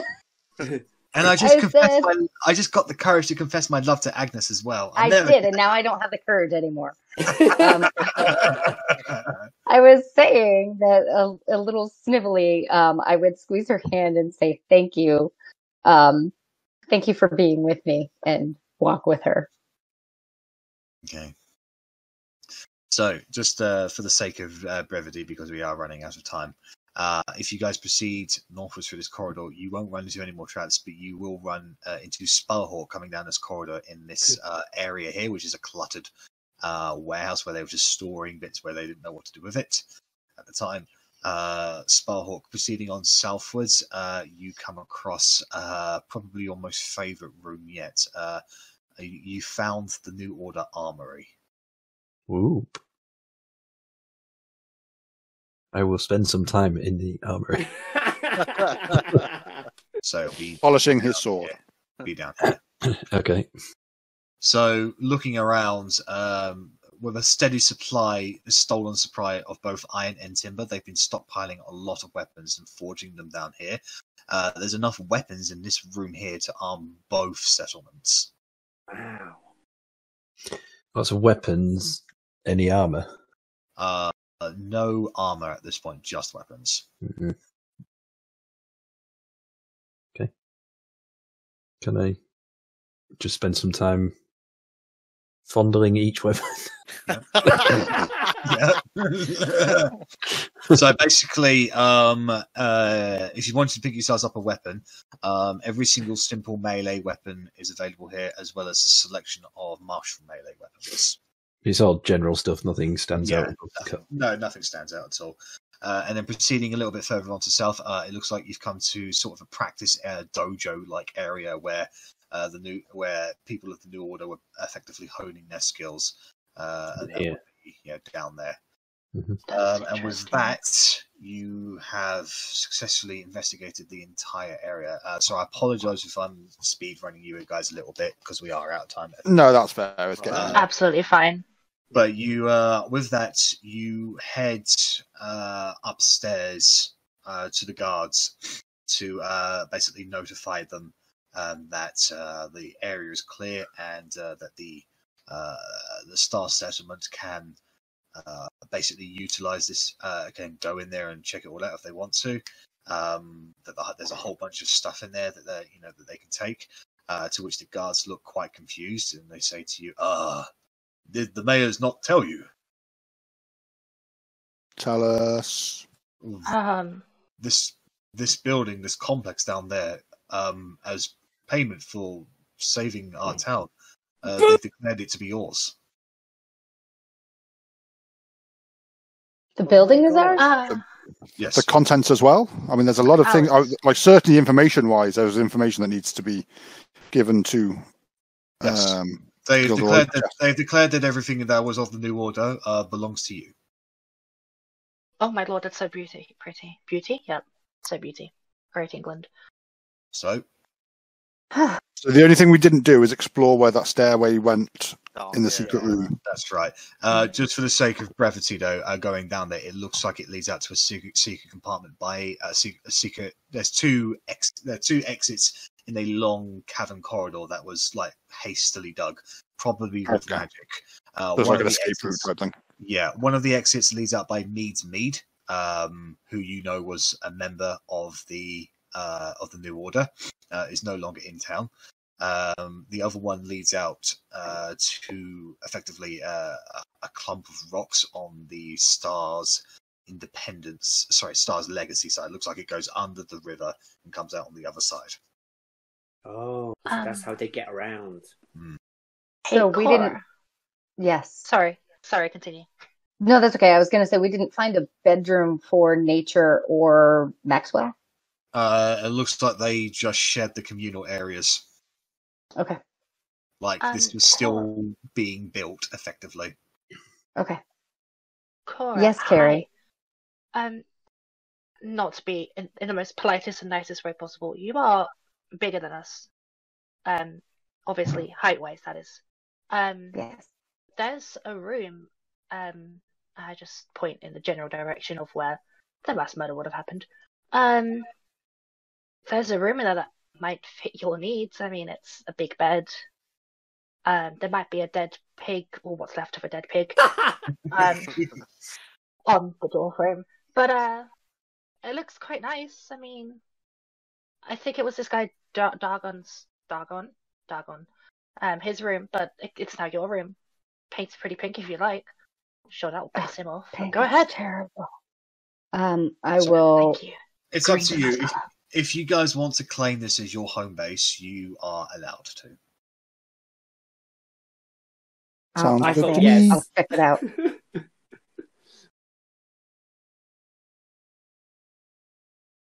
I think we should definitely. We haven't got a base yet in anywhere apart from a camp outside. At least not a place to store and discover things. Yeah. However, I mean, I was sorry. I was teleported from my last house and forced into a war, so I'm completely fine with this being the base of operations. All right. However, with that, with this generosity, you all take a hand in overseeing the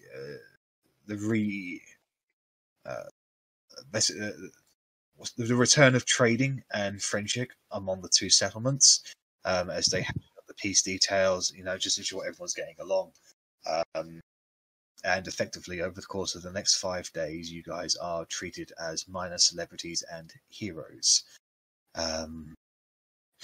If you would like to clear this place up or have people protect it whilst you're gone, you will need to employ people.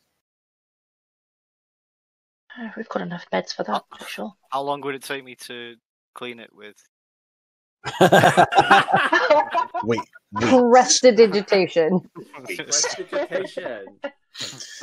The only thing that they request is that they have access to the slaughtered livestock, to some of that, to the knowledge of the herbs, as well as the weapons to arm themselves with. But I see no problem with that. Stockpile food and everything. Whilst Gilderoy and Arano remain the chosen mayors of the people, it looks like both settlements have effectively chosen you guys, the Special K, as their protectors / governors. So they won't come to you with issues in regards to the town, but should you be inclined to, you can get involved with the direction that the town takes and minor political affairs and such like that. But we shall. What Agnes always wanted. We'll call it an evening there. We'll touch over what you guys do over your 5-day period on the next session.